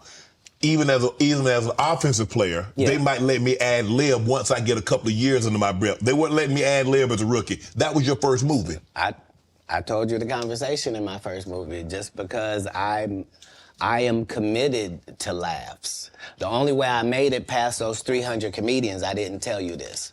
What it required is I had to watch all 300 comedians 10 times a piece. I watched your set 10 times of you performing, whoever you were, and then I counted how many laughs you got every time you did these amount of minutes. So if you told me this comedian and told me he did 30 minutes, I could tell you that he got 26 laughs in that 30 minutes because I had done the numbers on everybody. So I didn't just say I was funnier. I knew I was funnier than the comic you liked, and I could tell you how many jokes funnier I was, because that's how we judge stand-up. You do 15 minutes, I do 15 minutes. How do I know I'm funnier than you? Because you got 6 laughs, and I got 16. I'm almost 3 times better than you, low-key, boy.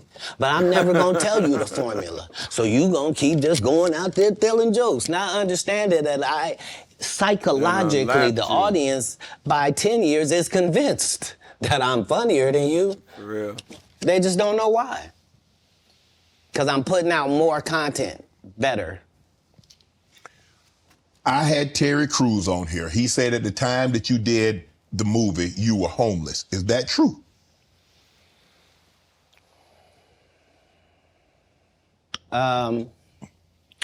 This was my situation. Seems like talking about some of this shit, Chad, is kind of hitting him home. I noticed from when they started talking about the little incident with him and his dad. Like, every time they get into those little questions, he do that. Like, he looked like he about to tear up. You know what I mean? He got to take that little minute and pause. 5 months prior to me getting this first audition for Friday After Next, I got this baby son. I'm holding him up above me. He grabs my little chain. He's playing with it, and he accidentally drops it. It breaks out my front 2 teeth. I'm in a situation now where when I go to the dentist, they telling me this gonna cost thousands and thousands of dollars to fix this right.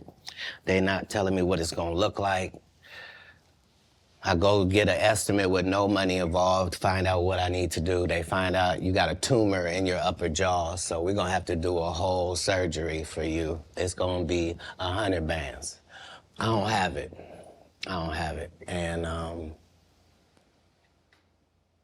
I'm only gonna have this check from this movie. So while I'm doing this movie, we live in this trailer. This is where we live. So when they come to work at 5 in the morning, we already there. When they leave at night, we still there. We just double back because we understood that this is our one opportunity. And we have this opportunity to change our lives, just like a young man going for the draft. Right. We can actually get in the league with this. There are 30 comedians on this cast. They're all magnificent. This is the holy grail of the situation. So yeah, I was able to make sure that, because it wasn't just my first movie, it was K.D. Albert's first movie, it was Terry Crews' first movie. Absolutely. I was the leader of this group, which meant that we didn't do their rehearsals, they did rehearsal, we did our own rehearsals daily to make sure that we were at the level of professional actors, which is what made it so egregious, that guy. Saying, I was supposed to. You were supposed to what? Katt, he did have a good part in the movie, man. The Santa Claus was funny, man. The dude said the entire time we're filming, I can't play this role. They got a bandana over my nose and my mouth. My family not even gonna know who this is. So yeah, tell your story. Terry Crews also said that you guys had a lot of conversation, that this was your opportunity and you needed to seize this moment. Terry had the benefit of having been in some very high-profile situations already and took L's. Mm-hmm. Like, he had been in the league, you know what I mean? Mm-hmm. He had done pro wrestling. He had done a lot of things. He had been televised in some things that hadn't worked. Right. And this was just fortuitous for him. And now you know what nobody has ever said in the whole industry in 20 years about, the whole Money Mike not getting raped in the bathroom. Right. So I understood going in that I'm gonna have to check that there's out. no reason. I lost for a 5-year period, every single movie that Kevin Hart did was a movie that had been on my desk, that all I had said was, just, can we take some of this step and fetch it shit out? And then I can do it. Like, it don't need to be overtly homosexual, because I'm not homosexual, right? It doesn't need that to be funny, right? Mm-hmm. And me saying that and them going, oh yeah, no problem. And then going to give it to this other guy and having him do it just like it was, and acting like I'm a bad person because I keep standing on my standard. But yeah, it's interesting, but I wouldn't change it for the world. Like, again, I'm on the winning side of these decisions. You know, look, I've had Cube, I've talked to Cube, and a lot of people say Cube doesn't pay. What's your relationship with Cube, and what did that opportunity mean for you? Well, the ungrateful bastards that would say anything about Cube's payment, you shouldn't even talk to them anymore. Like, you don't go to Goodwill, you don't go to a Goodwill thrift store and go, look at all this cheap ass shit. Why don't you shut up? Why don't you shut up? You could have went to Hermes. Why you didn't go to Balenciaga? Why you didn't get a bowl to the Balmain? You want to have that conversation? Right. Yeah. What you mean, the independent black dude who's filming it partly out of his fucking pocket? What you mean he didn't pay you enough? They weirdos. Weirdos that felt like they earned the opportunity because they were big. No, yeah. I understood. That ain't no $200 million movie. Well, I mean, how much did you expect you was gonna make? Well, I made enough to get them teeth fixed just like you did. Yeah. So it was no harm, no foul. I knew that I was gonna go from there, and there was no turning back for Katt Williams. Okay. Well, here's the thing. I wrote it. What I'm saying if I did it and I did a good job at it, you can thank me. I was involved. Right. I'm not gonna come later on and tell you, I never even read the whole script. So how you know what roles? What? What do you mean you never read the these guys' whole job is to present something, unfortunately. And I'm just not a presenter. If you ask me a question, I'm just going to tell you the truth of how it went. Would you be willing to do another Friday? Cube already asked me to write it. I was supposed to have been writing it. This is what these guys are mad about. Like, we lost some great people before this movie could come out regardless. And so, yes, I think Big Worm passed desperately away. Needs to be one. Oh, no. John Witherspoon and Debo. But I don't know nobody else besides we miss John Witherspoon in a way that can't really be quantified, if I'm being honest with you. And the Chris Tucker that we got now is Epstein Island Chris Tucker, not Smokey. Oh, shit. Oh, Lord. I didn't know nothing about that. It was on Epstein Island. If I didn't know no better, I'd tell you he's the greatest. I don't care what you say. To be confident and not delusional is a real skill. I don't know. I ain't heard Most of these confident people we see is really delusional. Well, you don't think they asked Chris Tucker to come back in the second Friday? If they did, they ain't tripping because Chris Tucker he was knocking out Rush Hour, bro, and banking money. What the hell they on? What was it? Rush Hour. Last time I checked, they was up to like Rush Hour 3 or Rush Hour 4. I ain't heard nothing after that, but Chris Tucker and Jackie Chan been on a roll on that one. Smokey was all in Smokey. There ain't no Friday without Smokey. We all agree to that, and there's no next Friday without Friday, and there's no Friday after next without Friday. We talk about the road because you said that they don't... Here's the thing. Okay. Here's the thing. Chris was allowed to make the decision. At the time that this is happening, Katt Williams is known for smoking weed. Willie Nelson is known for smoking weed. Right. Snoop's known for smoking weed, but none of us is really known except Willie. And I'm saying... Chris Tucker didn't want to be the poster child for smoking weed. He don't smoke weed like that. Right. He in the church. He Michael Jackson's best friend. Christmas. Michael Jackson called him Christmas. Yeah, you ever met a man? You look. Yeah, I heard when Chris Tucker was in Michael Jackson's music video. Fuck, I can't remember what damn music video that was. They were up on they were at a fucking bar, on top of the bar, fucking dancing. A nickname like that? No. Me neither. Michael Jackson, best friend. Chris Tucker went to Never Never Land Ranch. Boy. Must be the greatest. Man, I ain't gonna be able to get nobody back. I ain't gonna be able to get no more comedians. They all coming. No, they ain't. Are you kidding? Nah. I promise you. I got all the rest of them. I done got the ones. I promise you, everybody trying to double back. You're gonna be having to beat them off with a stick. You gonna let him? They're coming. Much as...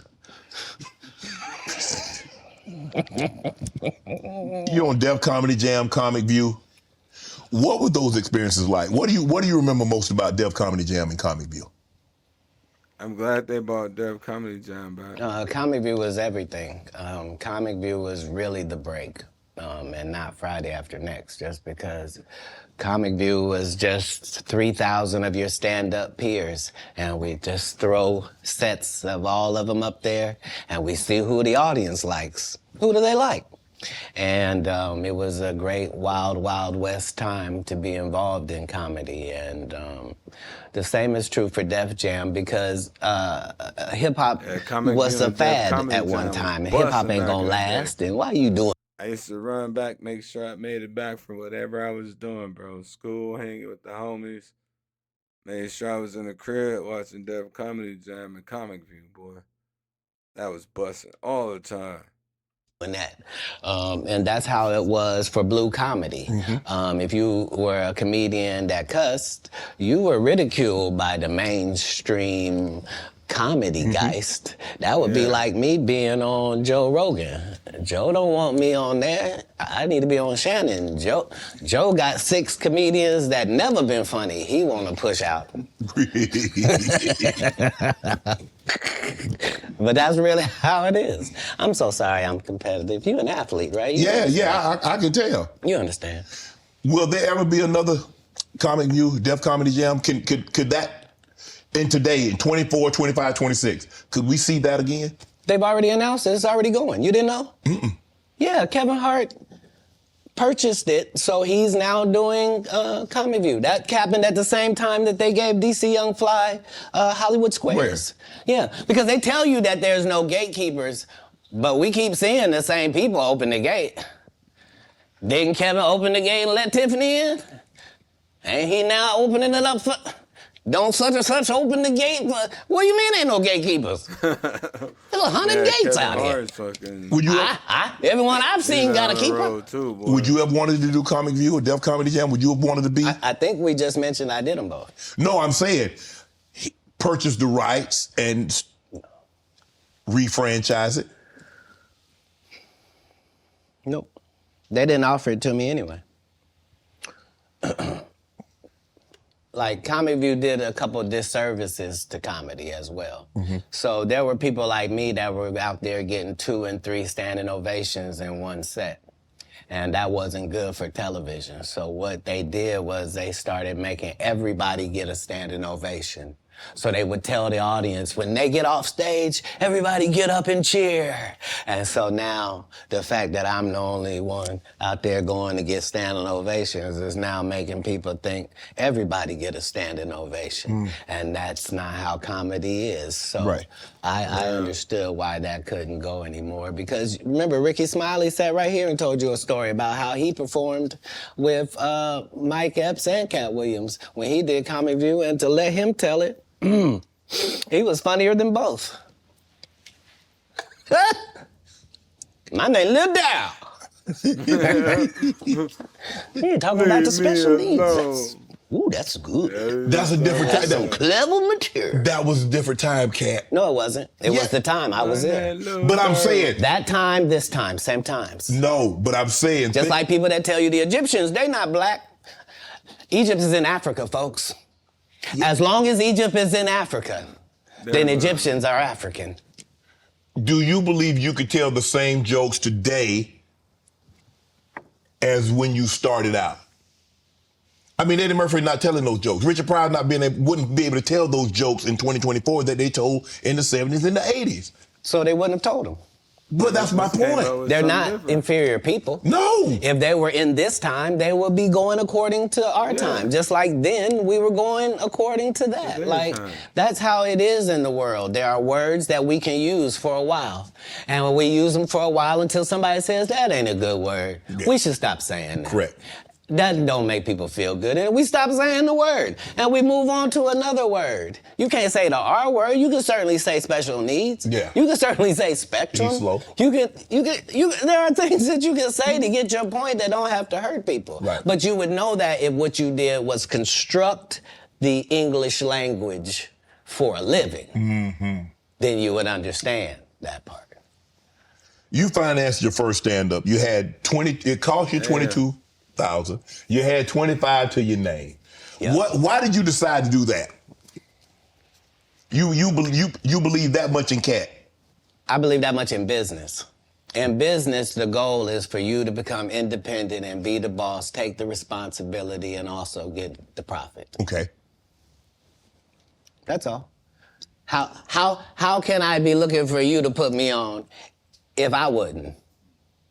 And if I can't show you what you missed out on, why would you believe me? Now, the fact that I was able to do it 12 times. This thing is long here. That's the real thing. The part that I'm able to do it all across the country. The fact that every time I do a tour or a special, you think, well, that's sponsored by somebody. Somebody did a good job. No, just me. Just the guy they're kicking around. Just the one that might mentally not be all there. He's the one picking the outfits, writing this guy's material, booking the shows, making sure he gets there. He's the one hiring the other comedians.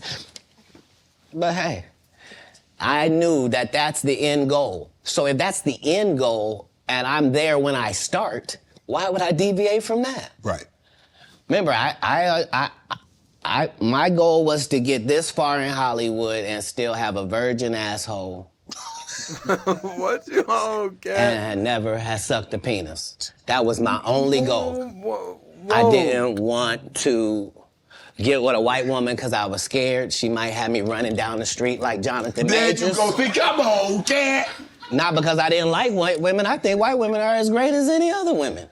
But I'm not gonna act like I'm not scared of them. I have a reason to be scared. You could be Kang the Conqueror, and they could take your rabbit ass down in 2 weekends. And that's the truth of the matter. So I stayed away from that. And remember, I told you the drug story from when I'm in the park. Yeah. So these are just the things. I had all of those when I came in. I already was ready for that. That's what they don't like. I did not know. You're telling me and showing me a side of the business that I didn't know. That you guys are, man, the competition, the competitiveness. That's all business.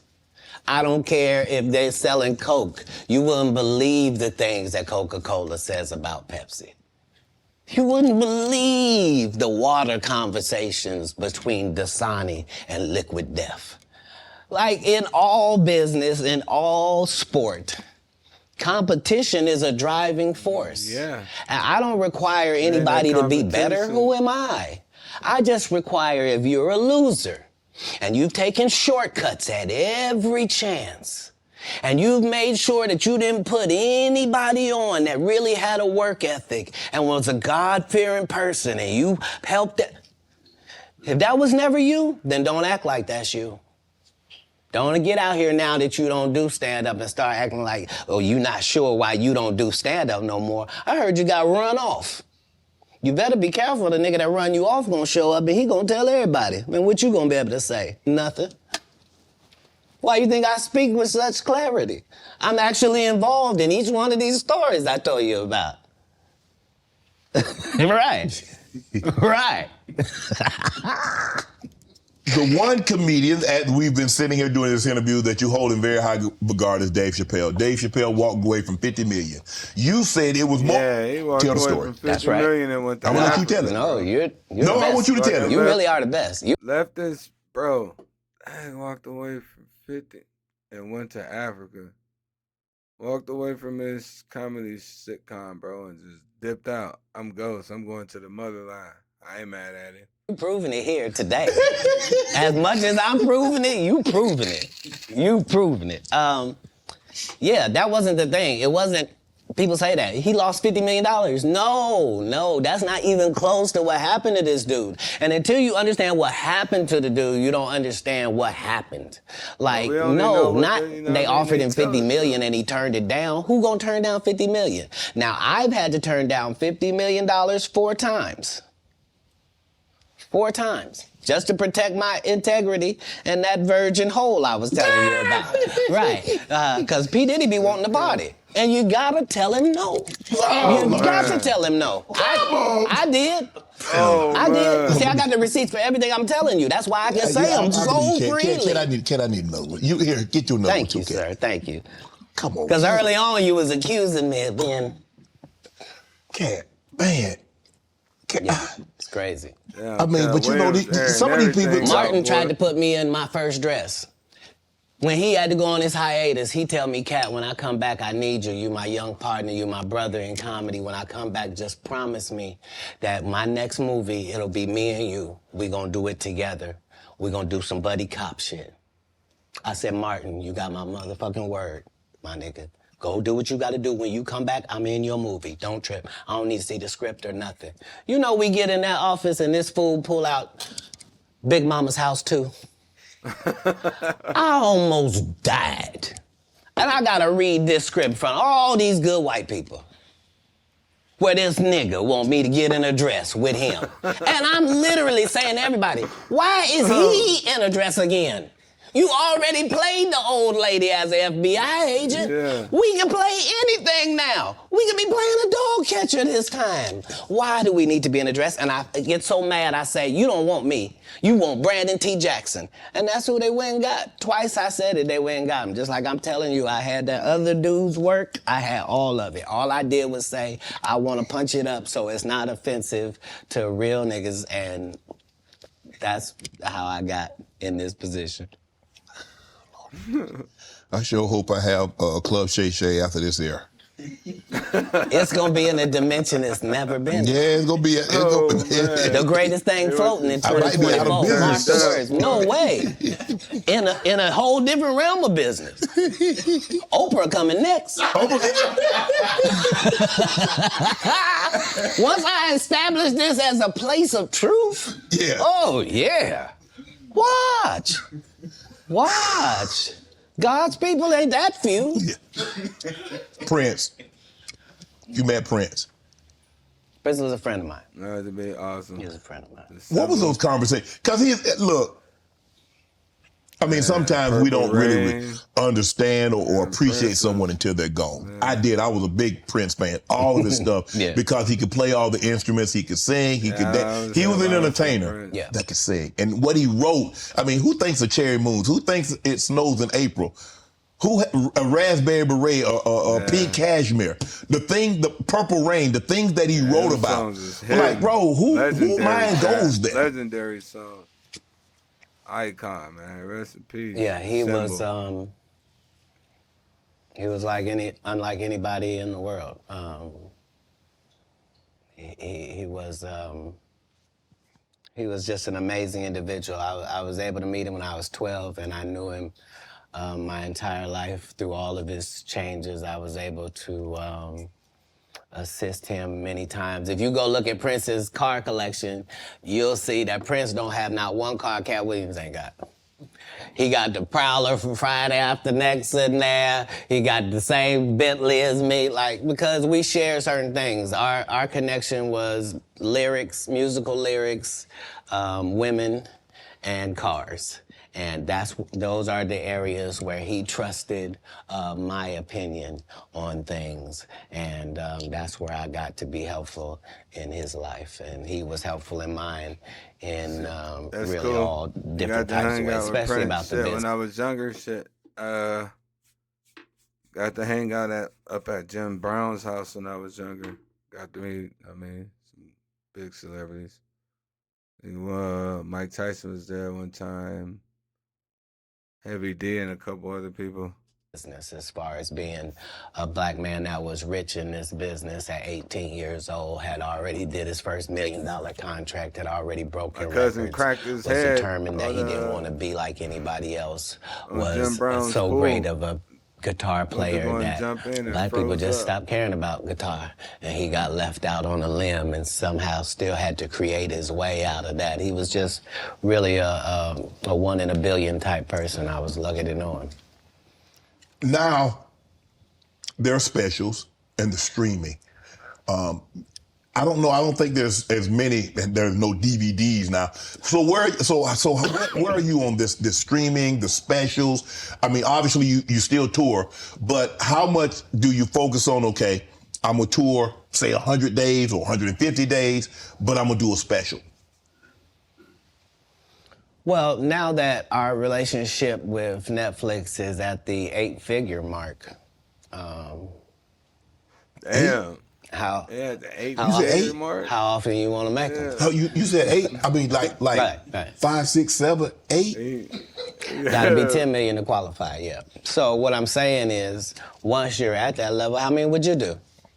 I'd be willing to bet you say, every time you turn around, I'm gonna be doing another one. I think that's what you would say if you was any good. Yeah. And like I said, with 12 comedy specials, why do I need to be in these conversations with these specialist people?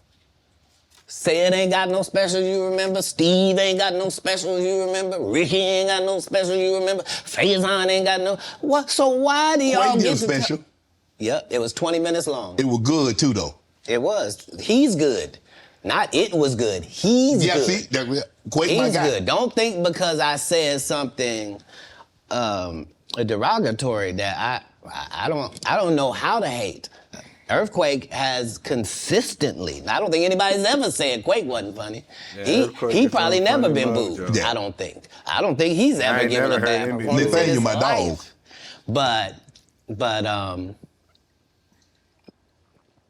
But his just due was overdue. He was in a whole different situation. Yeah. Because he wasn't able to translate the stand-up to the movie thing, TV. He took a hit. Most people don't take a hit. They're just judged on their stand-up. Right. So yeah, no. I even though it sounds like there's a lot of people that's not the case. I'm a proponent of all of us who are in this business working hard trying to make it. When you got into stand-up, was crossing over, was doing TV, was doing movie, was that a part of it? You're like, okay, I'm doing stand-up. Okay, the next progression is TV movies. Throughout the history of stand-up, sir. That's the goal for all of us. That's how it goes. That's why when you hear these dudes talking about, oh, I didn't want to be a movie star, you just know it's disingenuous. Like, what are you talking about, dude? Yeah, oh, no, I just wanted to do a game show. Right. What? Are you sure? Are you sure?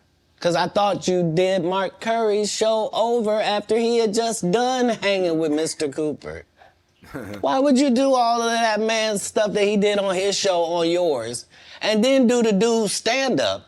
Yeah, for real. You go on the road.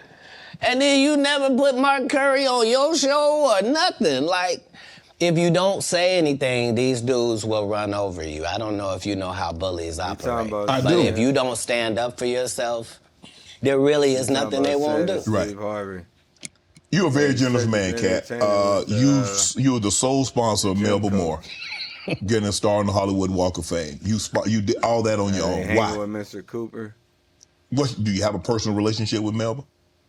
I used to watch that show too. No, I understood that she was a black woman in a time where it mattered what you look like, and they had a certain thing that they needed you to look like and act like in order to be successful. Right. And she just never did that. She wasn't tall enough. She wasn't fine. They didn't like her looks. They didn't like that her hair was natural. They talked crazy about her, and yet she still made all of these achievements. And all that hate. I'm like, understand, I'm already in the Comedy Hall of Fame. I'm already going to heaven no matter what happens. If it ends in a second, I'm up there. So it gives me the leeway to do some things that are simply because it's the right thing to do. So the truth of the matter is, they wanted to give me a star, but please don't consider me and this person been sitting on this list this whole time. And just because they ain't got enough money, they can't get they just due? That's crazy. When do you start? That's hurtful. What if somebody can't afford their flowers? You mean they don't get them? No, God don't operate like that. He would send a dummy like me to come and take care of that. Just so that the right thing happens. That's how the universe works. Let that person take. Because remember, what am I spending my money on? I'm not spending my money on strippers. I ain't spending them on drugs. Why not? Like, stripper what? parts. Because if I go in a strip club, I'm only trying to get her out of there. Yeah. I have no intention of her or any other people being in this position. If I see a girl I like at the strip club, I'm telling her, you know you don't have to strip no more after this. This could be your last day. How about that? Ooh. What would it be like just to leave it all? You ain't gotta be a hoe no more. I don't even want you to go get your purse. Just leave it. Ain't nothing. We get new ID. We get new ID and credit card and social security card. We don't need none of that. None of that. None of that. This life don't look good on you. Yeah, shit. You don't even look like a drug addict. Got me thinking, Katt. Right. You hear these athletes talking about, yeah, we was out there tricking. What? Why? You're part of the problem. You're part of the problem. Stop paying people that you don't have no respect for. It sets it up bad for us. Yeah. We got women out here can't find a man because they acting like him. You are alpha. Now the alphas all want these subservient husbands. You can't have one. No. That ain't gonna happen. It ain't gonna happen. Sorry about that. Okay, go ahead. Boy, you done got me canceled how many times in this program? Where's the camera? Probably over a dozen. I didn't write nothing I said tonight. It's all been on these cue cards, and I'm just gonna keep reading them. Ask your next question. They gonna Amigos, do you help them get out of financial situation? That's his times already, boy. He done.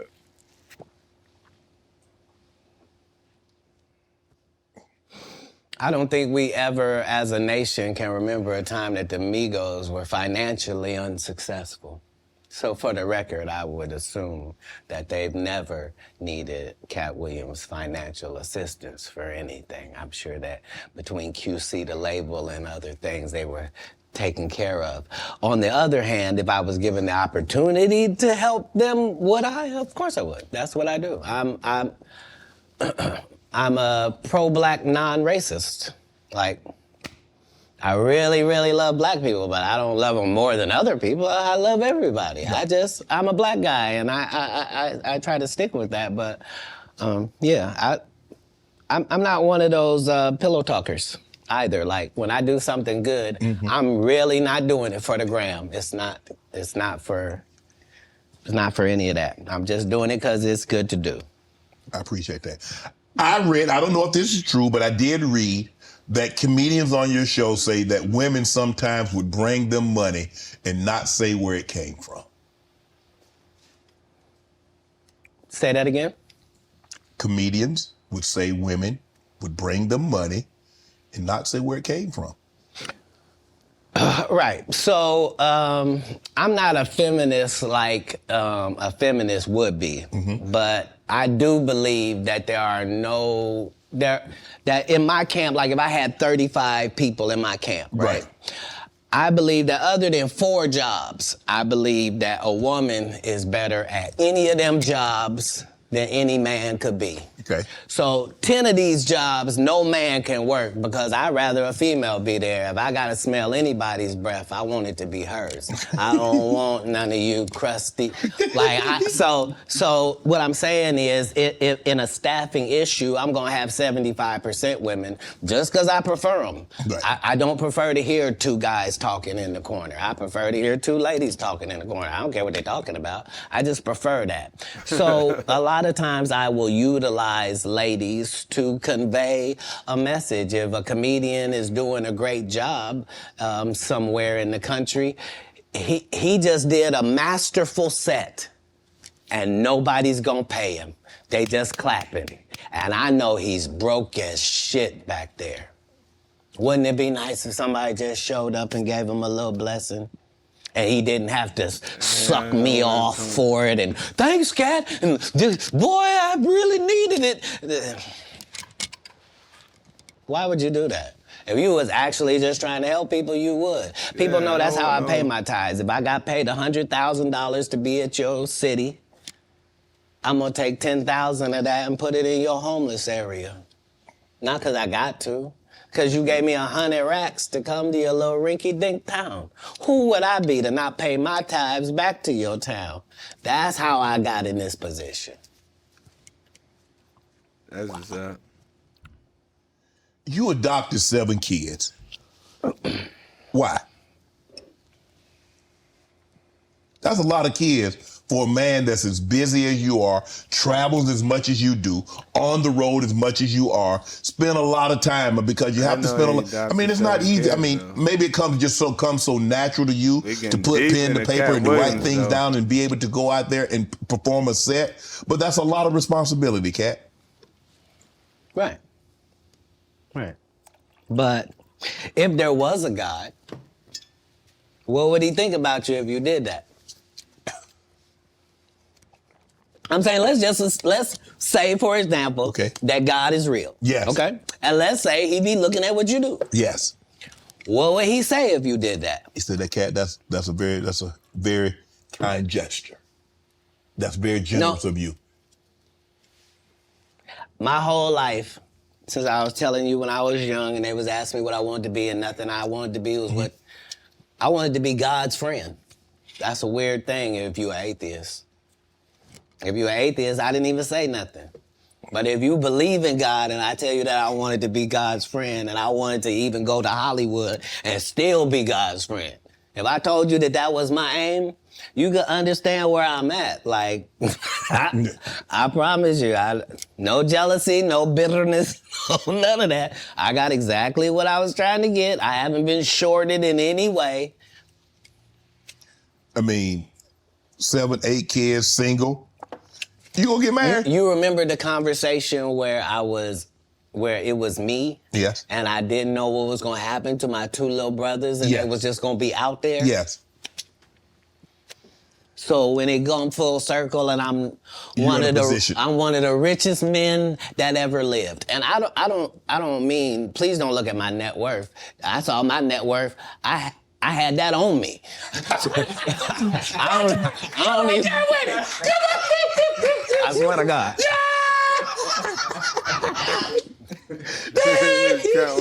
What I'm saying is, like, I'm saying my net worth is less than my last Netflix deal. You understand what I'm telling you? Make it make sense. But I'm fine. Jesus was poor. Jesus ain't had nothing. So why don't we be mad you say I don't have nothing? They ain't had the amenities they had back then, okay? Say it again? We got different amenities now. Not more than gold. Gold was the amenity of that time. We still got gold. Gold still run it. They have the Rolls Royce. They got you can buy a ass. That's what they call it in the biblical time. They were cheap.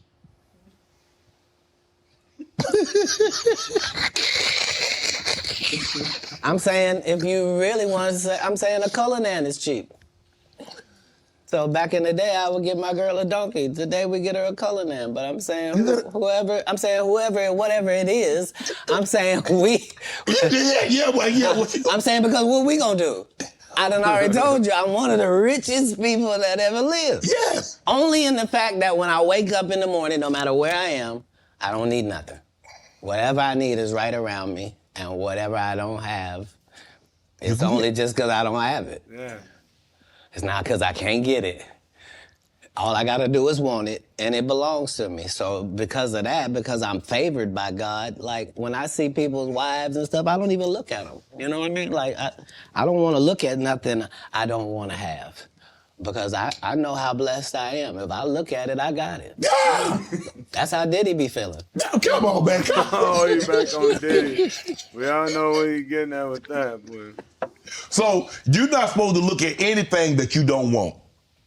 Not me personally, just because God has given me literally everything I ever even pump faked like I want. And that's the whole thing. That's the whole thing, is I don't have a type of woman. Every woman that I ever had as a type, I ended up getting her.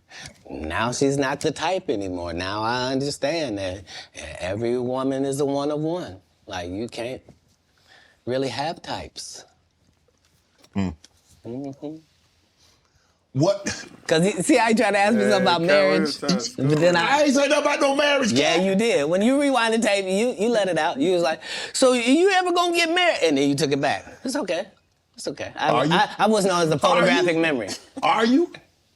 I'm not against it. Like, most people that are not married is because they're afraid of commitment. It's Right. not that like that for me. It's just the whole time I wanted to be married, I had kids, so I had to try to fill my wife's place before she got there. So Right. I'm already got kids without a mother, but so now I got to be doing laundry. I'm washing dishes. I'm reading stories. I'm having to nurture. I'm having to do all of this, and I got to the point where I didn't need the wife. I'm doing it, and we're doing it, and I'm not replacing a woman in their lives. I'm letting them see that that's just the only thing that we don't have. And it was easier for me to do that because you have to understand that all of the kids I'm raising at this point, they have fathers.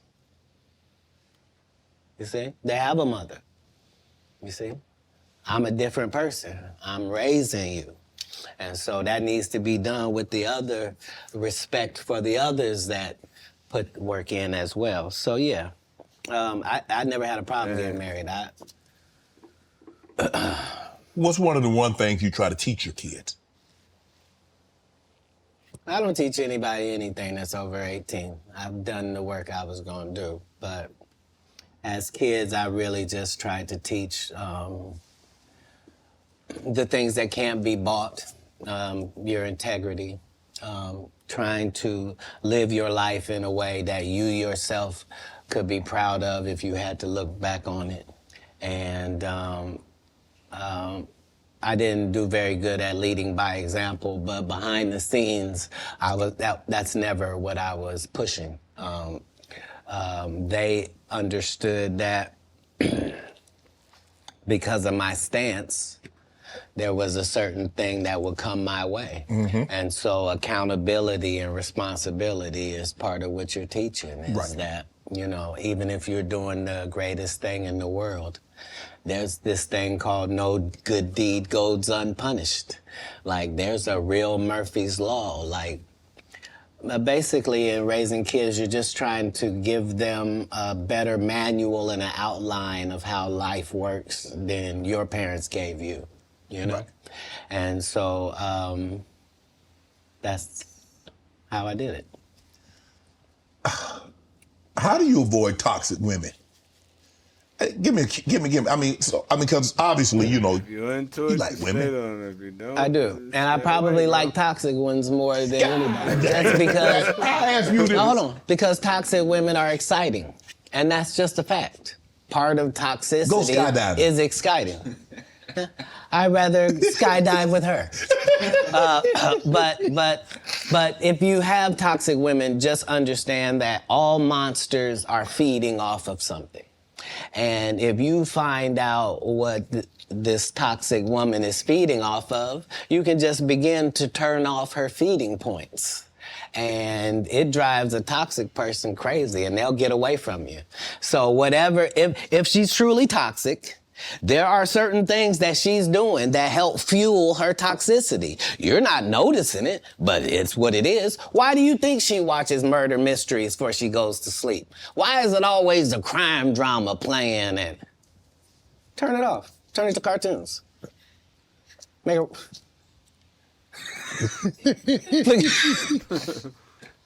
No, you don't get to... What's she listening to? You gotta be listening to Sexy Red? You broke.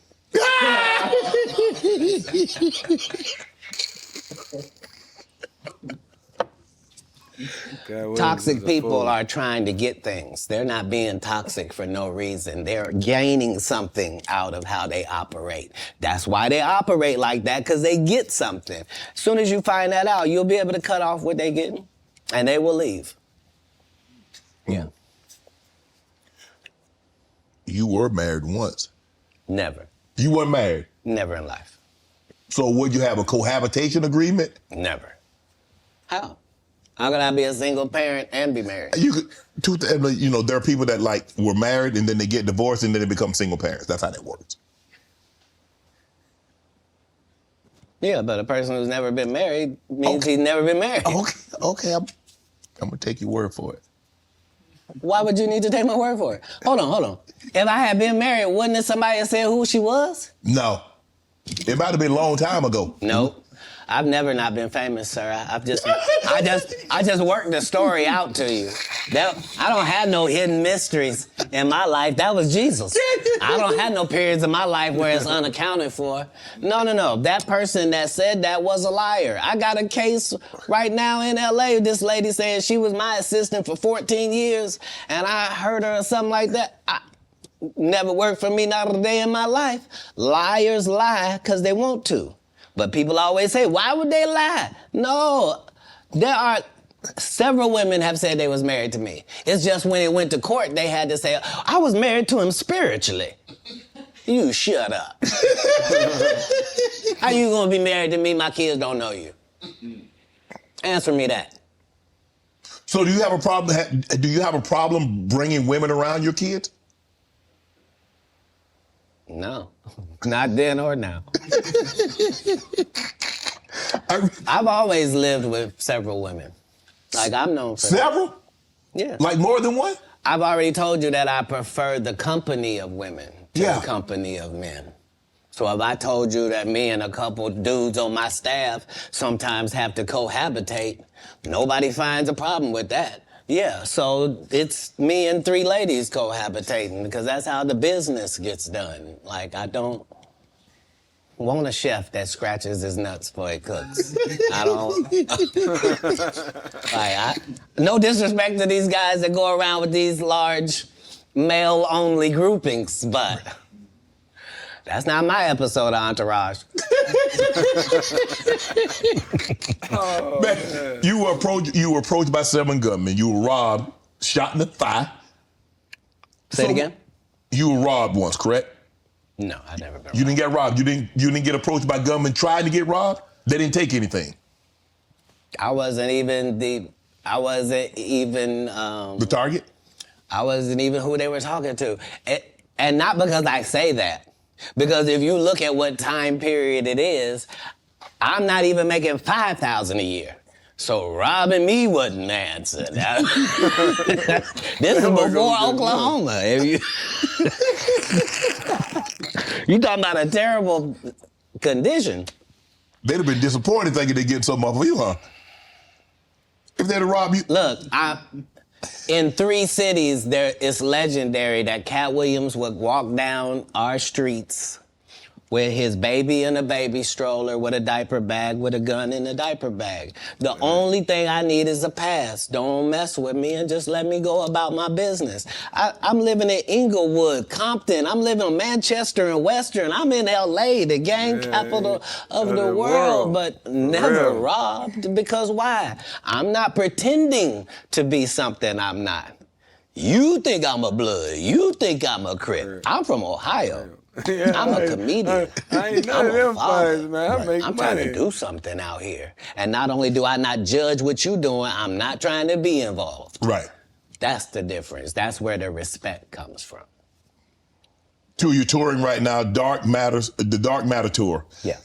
Filming next Netflix special. In May. May. Yep, next Netflix special. At the U2 Theater in Inglewood. I'm about to catch that. I thought you might say that. I will catch that one. Right, because it's a homecoming for me. Because I lived on Hazel, so you know. I gotta catch that. People know I lived in the heart of Inglewood. They saw me walk down Market Street with the babies I'm raising. Like they understood that. No, I was really not pretend. Oh, he want to be from the hood. No, I'm living there on the street. What's your favorite city to tour in? The next one, sir. Yeah, that's the real beauty of travel. Right. That's why most people don't have the empathy and the sympathy that they need to have for other people. It's because they haven't seen other people. Right. Like if you went to Ireland and you saw what them people was like, and you went to Sweden and saw what them people was like, if you really went to Africa and you really saw what the people was like, you went to Haiti, you went to Puerto Rico, if you really traveled across the country, you would see that all people is the same. It's way more people that's good than the fucked up individuals you seeing. And if you understood that, it would change everything. So I don't have any favorites in the world just because every place is dealing with their own issues, their own troubles. All places look better than they actually are for the people that live there. And it's always a difference between what it seems like and what it is like. People will tell you, I went to Paris. I was there at the Eiffel Tower. Bitch, you had bed bugs. And there were rats everywhere. The food was terrible. Tell the rest of it. Don't tell some. Let me ask you a question. When you go to these cities to tour, do you make it a habit of getting out? That's how I built my reputation. It's also how I ended up in jail 19 times. Because when I come to do a show, I'm really in your city. So whatever the strip club is, I'm there. Whatever the top bar is, I was there drinking. Whatever you had a casino, I was at it. Like, what was it? Huh? Because I'm in your city. Right. This is how I'm learning your city so that when I do my show, I can be talking about what I know, not what I think, right? And so that was what I did at every city that I went to. The first 15 minutes of my show is what it's like to be here. You see what I'm saying? And so that was always a part of what kept my legend going to the point where I can still be in these arenas without you ever seeing a poster with my picture on it, without you ever seeing a flyer, without you ever seeing a post that goes, hey, it's Katt. Could y'all make sure y'all come out and come see me? Because I'm going to be in. Would you please come on out, guys? And I really am. Because we have a different respect. I know I'm coming. They know I'm coming. I know they gonna be there. And they know I'm gonna do the best job I can possibly do. And they know beyond a shadow of a doubt, whatever hour he was doing when we last saw him, he won't be doing that hour when we see him this time. It's a whole new conversation. And because I've never strayed from that, they've never strayed from their part. I'm looking at some of the actors that you've been on screen with. Cube, Tracy Morgan, Regina Hall, Terrence Howard, Nick Cannon, Tiffany. Bro, who brings out the best in Katt Williams? How does someone get the best out of Katt Williams? Do you need a comedian? Do you need a serious actor? How do we get the absolute best out of Katt Williams on screen? Well, I would be disingenuous if I didn't remind us that that's never anybody's goal. It's never anybody's goal to create a great situation for me to do a good job. Why? In a script. The way it works is the script is already there. This is a character in the script. If they give me the job, I make it my job that this character here has to be as big as this whole project. So if you don't even see the movie School Dance, I want you to remember, whose goddamn white baby is this? And the only way that I can guarantee that you will remember my scene if you didn't remember a whole movie is if I make sure that my scenes are good. Because that's what I watched. I watched great actors. You never saw De Niro, you never saw Pesci, you never saw any of these dudes in something and you was like, nah, I don't really believe it. You sure you're the Great Gatsby? Like, no. Like, you believe that this dude, Daniel, is a hobbit. That's part of the Lord of the Rings. Right. You see what I'm saying? I do. And so it's having a respect for the craft that I'm doing. That means I'm trying to do the best job possible. What was it like working with Spike Lee doing Priceless? Spike Lee is everything that you said I was in my intro. Amazing. He's just really an innovator and a groundbreaking, one-of-a-kind dynamo. And I knew that they were... Like, they tried to sabotage me even then. Like, as soon as I said I wanted to get Spike Lee to direct it, because that was the biggest thing I could do, they immediately gave Spike to Gerard Carmichael and had him do his special too at the Comedy Store, and just to undermine, like, but if there's one thing you can take away from me as a person, whether you like me or you don't, if you take this from me, you will be a better person. If you decide today that you're gonna live every day like it's your last for real, which means have a conversation with yourself every night that, okay, that was it. May not be no more after that. And really count yourself every day like this could have been it. All right, before I go to bed, this could be it. All right, how's that looking? If you can do that, it'll change your life. You'll really start making decisions and living your life like this all you got, just this one day. But you could be a winner. You could be a winner on this day. It's just work ethic. And not the work ethic they talk about. They tell you work ethic where they do all these movies. I'm the hardest working man. Well, no, everybody goes to work every day. Right. Yeah. Don't say, I go to work all the time. Everybody who works goes to work every day. Shut up. Shut up. You get, what? You think I respect you more than my gardener? I don't. He work every day. Rain or shine.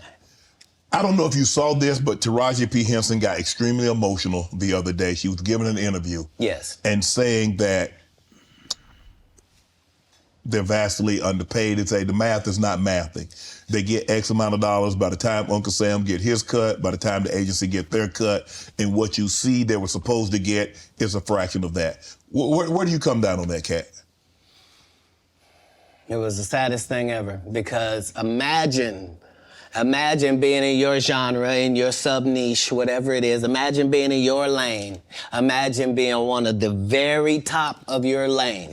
That to the point where if they don't take you for the role, there's not 3 black actresses that they can say are bigger than you that we're gonna give this to. Imagine you being at that point and have to humble yourself and say, they're not paying me, y'all. And they not making my pay go up because I'm doing better or nothing. It don't matter to them that I'm famous and people know me or nothing. They want to pay me exactly what they paying the new girl. And I've been suffering under it for a decade now and just taking it. I just been getting whooped. But I just got to come say, this is wrong.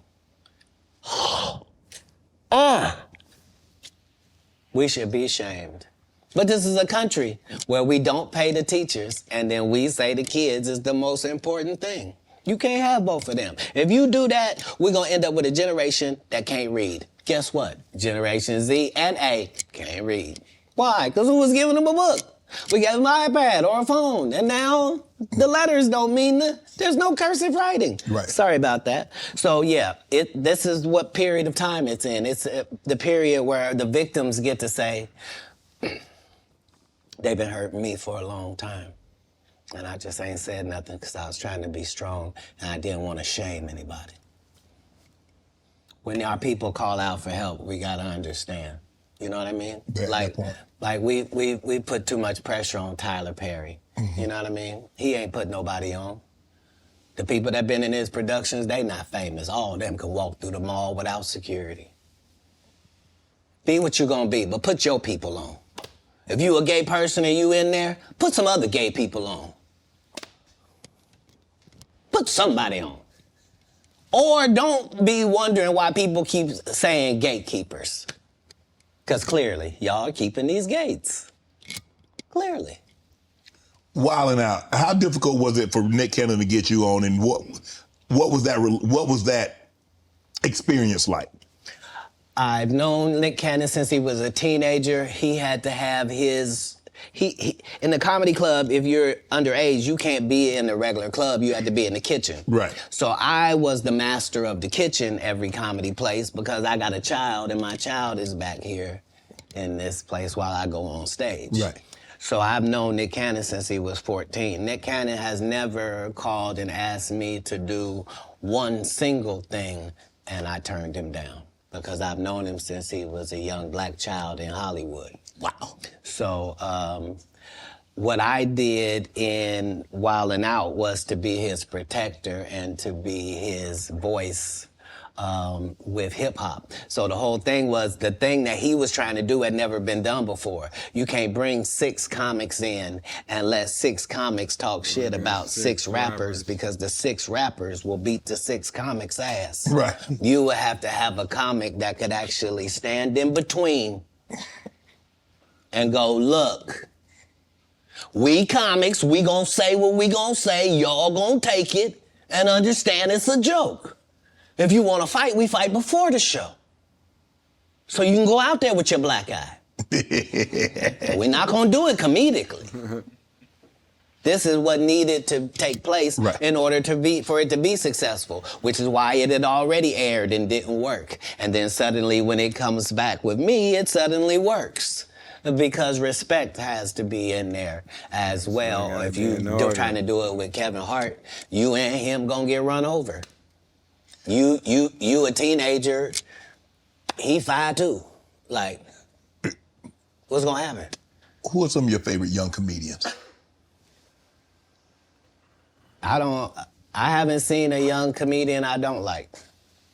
If you name any of the young comedians, I'm aware of all of them, and they're all doing a great job. It doesn't matter if it's Country Wayne or Desi Banks. It doesn't matter if it's Carlos or Chico. It doesn't matter if it's DC or Just Hilarious. It really doesn't matter once we go to the young part. The young comedians are dealing with things that we never dealt with. And so that gives them more benefits, but it also gives them more chances of failure. So it's not easier for them. So yeah, I'm a big supporter of young comics. We have Miss Pretty Ricky and Katt Williams. I've taken 25 black women on the road in these tours. It's important to me that the young comic gets the benefits and the advantages of the big comics platform. Matt Rife, Wildin' Out, recently got canceled. You see Jonathan Majors, what he went through. Marvel dropped him as soon as the conviction came out. And you were telling the Hey, you saw that black woman come get his charge cut in half? Thank you, Megan Good. God bless you, coming to save that slave. If he'd had to be there by himself, he was getting all 4. Guilty, guilty, guilty, guilty. She came in there, was just so beautiful, they had to knock half of it off. Bless his heart. So, Matt Rife, you know him from Wildin' Out. He gets canceled for trying to tell I never knew him from Wildin' Out, to be honest. Okay. I came across him as a new comic. Okay. And yeah, I'm really just trying to see the comics, judge where they are, see it. Yeah. Right. Go ahead. So the canceling, what do you think about this cancel culture? You see the situation with Jonathan Majors. I mean, for all intents and purposes, I don't know if maybe he can bounce back in a couple of years, but man, he was hot. He was hot. He was cooking. I mean, you see him in Creed. He's in the Marvel movies, and then just like that. Maybe I'm a conspiracy theory, but I thought Katt Williams said any time they make you into that position, part of that contract is you do understand whenever we want to take you down, we can, right? Part of giving you the world. First of all, they went around the world for 2 years straight telling any women that would listen that this was a good-looking Negro. Mm-hmm. Since when? When did y'all start liking a big nose? And when did y'all like a little head and a big jaw? When? Since when? That look like my daddy. When you start liking my daddy? You like black people's features like that? If this ugly nigga is good looking, then all niggas is good looking. Anytime you see them telling you something you can't believe, just understand it's a play. And it don't matter. You gonna know it's a play as soon as they get in that position and think they gonna tell somebody something. No, you're not. No, you're not. Marvel will cancel you you won't be allowed to read a comic book. What is you talking about? Get out of here. Get out of here, ugly boy. Yeah, they love fooling the people. What's your relationship like with Suge Knight? You still close with Suge? Have you spoken to him? Have you talked to him recently? Yeah, he's doing good. Yeah, he's Man, when you a friend for life with Katt Williams. Yeah, because the people that come to me are trying to better their life. They're not trying to continue doing what they have been doing. Okay. So when somebody comes to me, male or female, it is in the auspices that this is what I did, this is what I used to do, this ain't what I want to do no more, and I want to do something else, and I'd like it to go a different way. Okay. That's what I offer. Yeah. So if you come to me under those auspices, then my loyalty is lifelong. Why would it not be? Fire merch. Tory Lanez and Meg. What was your take on that? Because I know you got a take on everything. I know it's a difficult position because somebody's not going to tell the truth. And the truth has got to be told.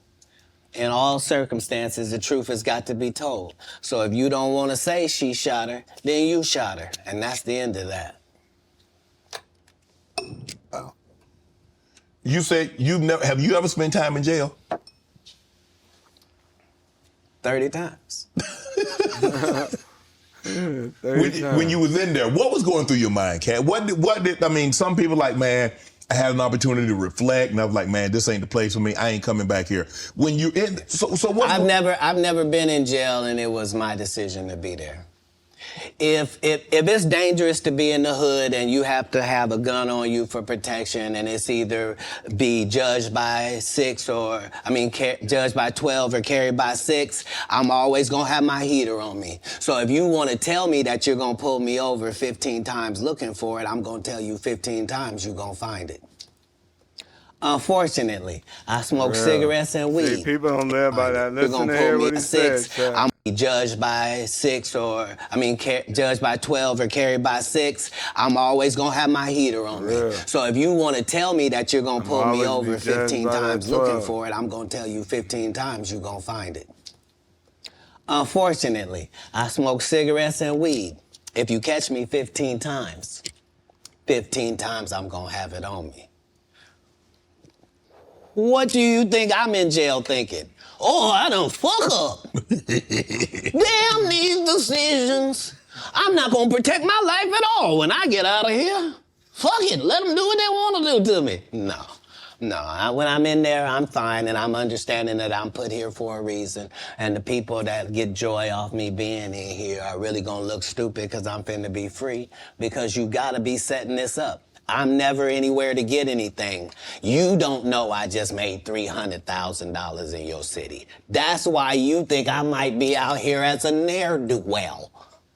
You think he's smoking weed. Yeah, he's got a medical license for it. He needs it. It's his only medication. Do you mind if he takes it? It helps him eat. Because he does 19 100 city tours, flying across the line. And so he doesn't get hungry on the regular. He doesn't get sleepy at night. He's got to literally put himself to sleep. He's literally got to make himself eat. So this marijuana helps him do both of those things. Marijuana help you sleep? Oh, yeah. Because remember, as a comedian, what you're doing is against your natural timeline. Your natural timeline wouldn't be that you would start your workday at 8 o'clock p.m. Right. And then your workday is over at 2:30 a.m. Like, that's a weird... Yes. Right? So to tell your body now that we're pumped up on endorphins, now let's go to sleep at 3. It don't work like that. Your body has to try to get a whole new schedule. So, it suffered, but that's what worked for me. I consistently used it. I told people all across the country, don't worry, this will be legal in our country. As soon as they find out how to charge taxes for it, we will be legal in this country. Do they view me as some sort of visionary for my forward thinking? Nope. You on drugs. That's what I heard. Katt, but how have you been? I mean, bro, every time they try to put you down, they try to put you to the back. Yeah. You bounce up, you move right back to the front. Damn, you like a Super Bowl. You just keep bouncing and you bounce higher. Trampoline skin is something that you ask God for. When I watched you play football, you had it. There's some people that there's really no such thing as hitting Shannon Sharp so hard that he don't want to run the ball the next play. Right, absolutely. And if that's your only goal is to hit him so hard that he don't want to be him no more, you just out of luck. Yeah, you wasting your time. There's no, your coach can't help you. There ain't no pep talk gonna help you. Don't matter about the uniform, your cheerlead, none of that matters. If it ever gets to mano y mano, may the best man win. And if you've been living your entire life trying to be the best man that you can for yourself, then you should feel great about those odds. What do you think about Kanye rants? What's going on with Kanye? From a distance, obviously, I don't know how well you know Kanye. I don't know if you've been around Kanye, but from a distance, what do you suspect's going on? I suspect that we're pretty awful people if we say that somebody got a mental illness and then we watch what they do. If you say somebody got special needs, then why would you be watching them and holding them accountable like everybody else? Wouldn't you grade them on a curve? Wouldn't you go, whew, this guy? Because, what are we reacting to? What are we reacting to? You're the one that put him in a position where he thought he was God and could call himself Jesus. And you're the one told a guy that writes musical lyrics that he was a genius. Mm-hmm. You're the one that's like, so what do you expect? The guy married a whore. Like, what? Man. I didn't mean it like that. Married her because she was one. Not he didn't know. He understood that he wanted that. He courted that. That's what he wanted, to base his family on. She got a good heart, though. I know what you're going to say. Don't you say it, Katt. Don't you say it. I'm going to move the conversation. If what I'm saying is not correct, then how does she end up with Pete Davidson? It happens all the time. And what if you weren't even good enough for Pete and he leaves you? What do that mean the product was? No, I don't support or villainize Kanye because I don't understand what it is we want from him. I don't know why we look at a basketball player and say, he didn't score no hockey goals this whole season. He don't play hockey. Kanye don't say nothing I can agree with. Okay. He was the weird guy in the beginning with the pink sweaters when we met him. What do you think, moving to a beat of your own drum? This dude started a church and kept cussing. Nobody in black church said nothing. You would have thought all the pastors would have came. You can't be no gospel artist. You just said, fuck that bitch. Nobody said nothing. Because T.D. Jakes over there with P. Diddy. Like, but come on, Katt. Only the guy you had here has been upfront and honest and a man of God and humble and took the L's he had to take and didn't. I did see it was trending though, but I ain't know. I ain't know why, Katt. I don't. Let me go to this question right here. All people that love the truth got to be happy if the truth coming out and lies is getting exposed. That's just what time it is. 2024, folks. Are you related to Luda? No. So there was a crossroads where we were both invited to an Illuminati thing, and it had to be one or the other of us, and decisions had to be made. So it was both of us. We were equal. One of us had to cut off all their hair and couldn't do the sideburn thing no more with the points. And the next person they said was going to get $200 million because they were going to pay him $10 million a movie to do 20 movies. And that's how the conversation happened. One of those persons turned out to be Ludacris, and the other person turned out to be Katt Williams. Now, one person ended up with a light-skinned, ugly-faced wife that's never done a... Remember I told you that if I say that, it applied to 7 people? Yes. It's part of what they give you. Okay? I didn't get it. I'm not mad about it. How much money they give? 200? Sir, Fast and Furious is on what number right 10. now? 10. 200 million. I might need to get me one of them old women look the same. That's what they all end up saying at the end of the day. Kevin told you he wasn't gonna wear no dress until they offered him the dress, and then he put it on. And what did he say after he wore it? I made my own decision. Duh. But you didn't make it before they brought it up, did you? It's okay. It's all right. You have a lot of politics. Never talk about it. I'm not that controversial. Where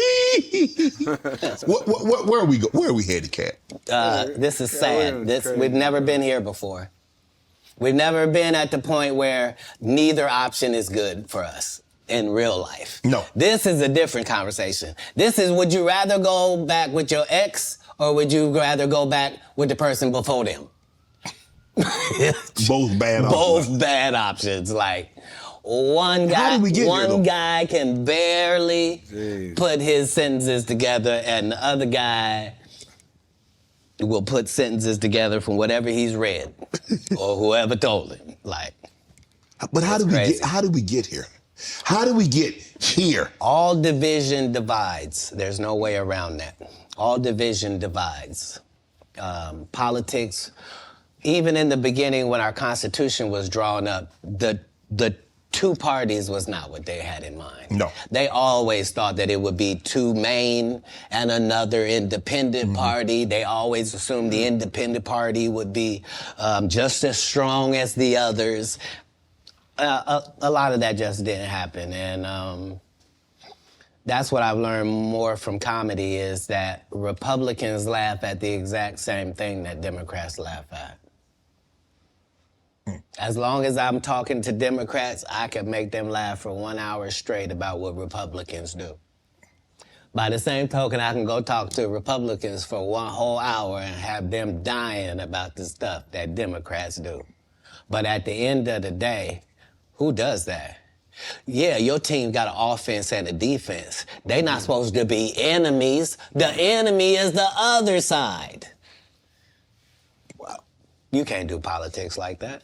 Nope. It's not good for the country. Man, you see this Mark Zuckerberg building this $270 million bunker? Man, if you have $1 billion, we have learned that you can do whatever you want to do. When Elon Musk wants to send things in space, he don't have to ask nobody's permission. Congress don't meet. Senate don't meet. No police department got to be warned. He don't need a permit. None of that. If you got $1 billion, you do what you want to do, and then you tell them what you did. Man. And that's how it goes. What he building a $270 million bunker? What do he know that we don't know, Katt? Doomsday. Kim Jong-un? I don't know what you don't know. Do you understand that people that are not very bright are in charge of nuclear bombs all across the country? Mm-hmm. That's what he knows. He knows that 30% of all weapons systems are running off regular Wi-Fi. Mm-hmm. So what does that mean? That means if a solar flare or a meteor hits either one of those, literally a bomb can go off just because the system accidentally got turned off. Yeah, that's what he knows. The people that are in power know that the people that are running the most complicated and deadliest things on the planet are just an average idiot. And you know lots of idiots. I do. Yep. And these people are not special. Back in the day they were. Yeah. Not today. Not today. You say you smoke a little weed. You ever smoke with Snoop? It's crazy. Yeah. I'm actually a bigger smoker than Snoop. He'll tell you that. But I don't mix anything with my weed.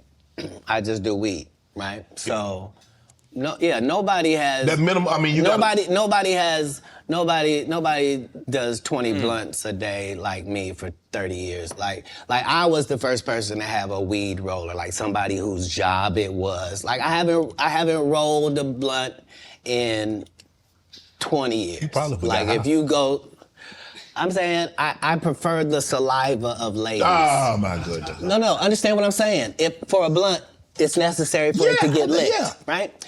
And so if you had spent 20 years smoking with dudes, that's a lot of male saliva that you would have just accidentally ingested. I can't. But if I done killed him. I can't be this specimen on that. It takes the saliva of nice ladies on that. But yeah, that's all I do. That's just Do you consider yourself a king of comedy? Where does Katt? No, they consider that. Oh, like when after Bernie left, them same three guys I'm telling you about, the kings. Yeah. Right? Because DL is the greatest. Yeah. There's no DL slander gets tolerated. But they came to me. I was supposed to be the fourth king. I got the offer. Then what happened? But I turned it down. Why? Because you shit on Bernie. And I know the truth. You think I'm gonna let you shit on Bernie and then come get me? I'm the next king? Fuck you. Why? Because the whole time Bernie was here, you was acting like you was funnier than him. The reason you was supposed to go last is because it was your tour. Tell the truth. It was Steve's tour. Not it was gonna be called the Kings of Comedy, it was Steve's tour. These are the guys opening for him. Of course you gotta close if it's your tour. That's why it was such a big deal. But you couldn't do it, because you can't beat the best. And until you humble yourself, you will forever be kinged by the king. And because you finally did it, because you didn't have no other choice, and now that he gone, you gonna act like he wanted to be a movie star. You stop it. You stop it. That man was funnier than all of y'all, and y'all thought y'all had one over on him. Yeah, you thought he was black and ugly, and you were good looking, and he couldn't make it because you did. And that ain't the way comedy works. The king is the funniest. Period. Every time. And that's why no audience member was ever swayed. It didn't matter where Bernie went. You think if Bernie went first, he wasn't the king? Get out of here. Get out of here. Get your ego out of this. You let the best be the best. Right? Katt Williams, ladies and gentlemen. Thanks for coming on, bro. I really appreciate that. Man. Thanks for sharing the stories, setting the record straight. Now, you know they're going to double back. Impossible. Oh, yeah. Impossible. Only because if once you play this back, you'll realize I didn't say anything that made me look in a good light. I wasn't tearing down others to boost myself up. But I do have to acknowledge things that did not take place. Like, we're very ingenuous if we say this is not a game and we don't play it and people ain't in positions and people don't have their favorites and they group and they click. And, right. But that happens in all business. Right. Crazy, Chad. What y'all think? No. Say what side you on. Say why you don't like the other side. And then get to the game. Yeah. But in the game, I'm wiping the field with them to the point where they don't even compete anymore. So how you gonna let a dude that been on the bench for 15 years, I would have beat Jordan's ass. Shut up, Jordan is still alive. We'll call Jordan right now. You can't beat him now. Not then. You can't beat him now. Right. Katt Williams. Shannon Sharp. Appreciate you, bro. Appreciate you. All my life. Boy, that's it, man. Katt Williams, crazy, boy. Man, y'all don't go too far. We gonna come back with another one. Man, he was talking.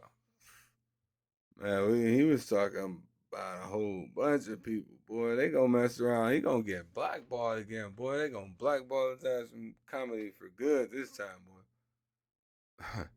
That was a good one, though, y'all. I'll see y'all here in a minute, man. And don't forget to hit that follow button for sure.